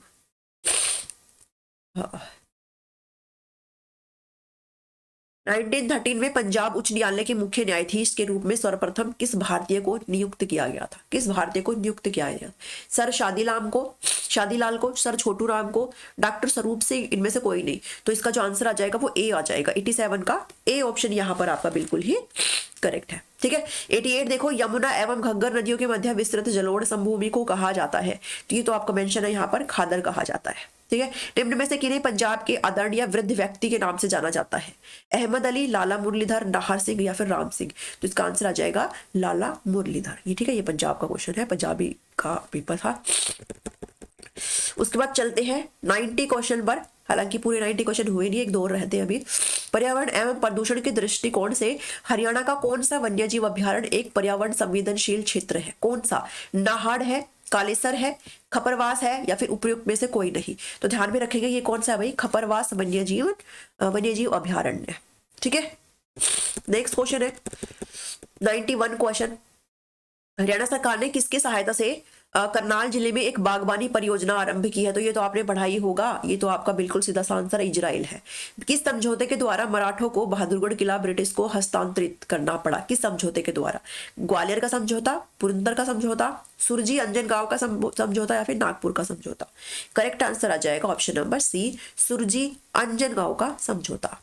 ठीक है, चलो नेक्स्ट क्वेश्चन है question number 93 and this is the last question of today's mock test. 93, 1857 में अंबाला छावनी क्षेत्र में कौन सा विख्यात स्मारक जो है वो बनाया गया था? अली वर्दी मस्जिद, नीम साहिब गुरुद्वारा, सेंट पॉल का चर्च, भवानी अम्बा मंदिर? तो इसका सी ऑप्शन करेक्ट आ जाएगा, सेंट पॉल का चर्च। ठीक है, इसी के साथ हमने 90 क्वेश्चन सक्सेसफुली यहाँ पर कर लिए हैं। उम्मीद करती हूँ कि आप इन क्वेश्चंस को बढ़िया तरीके से जो है समझ गए होंगे। ठीक है, चलो इसमें एक छोटा सा चल जाए, 73 का यहाँ पर डी है, यहाँ पर मैंने गलती से बी लिख दिया है, इसको आप डी मार्क कर लेना। ठीक है, 73 का, बाकी सब बढ़िया है।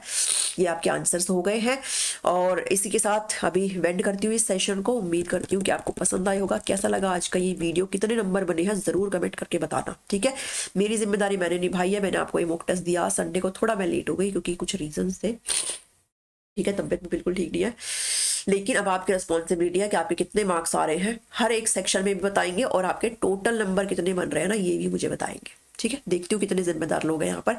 सब्सक्राइब कर लो चैनल को, अगर नहीं किया है तो बिल्कुल फ्री होता है, अच्छा लगता है मुझे भी जब लोग जुड़ते हैं। लाइक कर दो, शेयर कर दो सभी के साथ और कमेंट करके जरूर बताना कैसा रहा आपका आज का सेशन। ऐसा ही चाहते हो तो जरूर कमेंट करना। ठीक है, चलो सॉरी, मिलती हूँ नेक्स्ट वीडियो में। Thank you, thanks for watching me.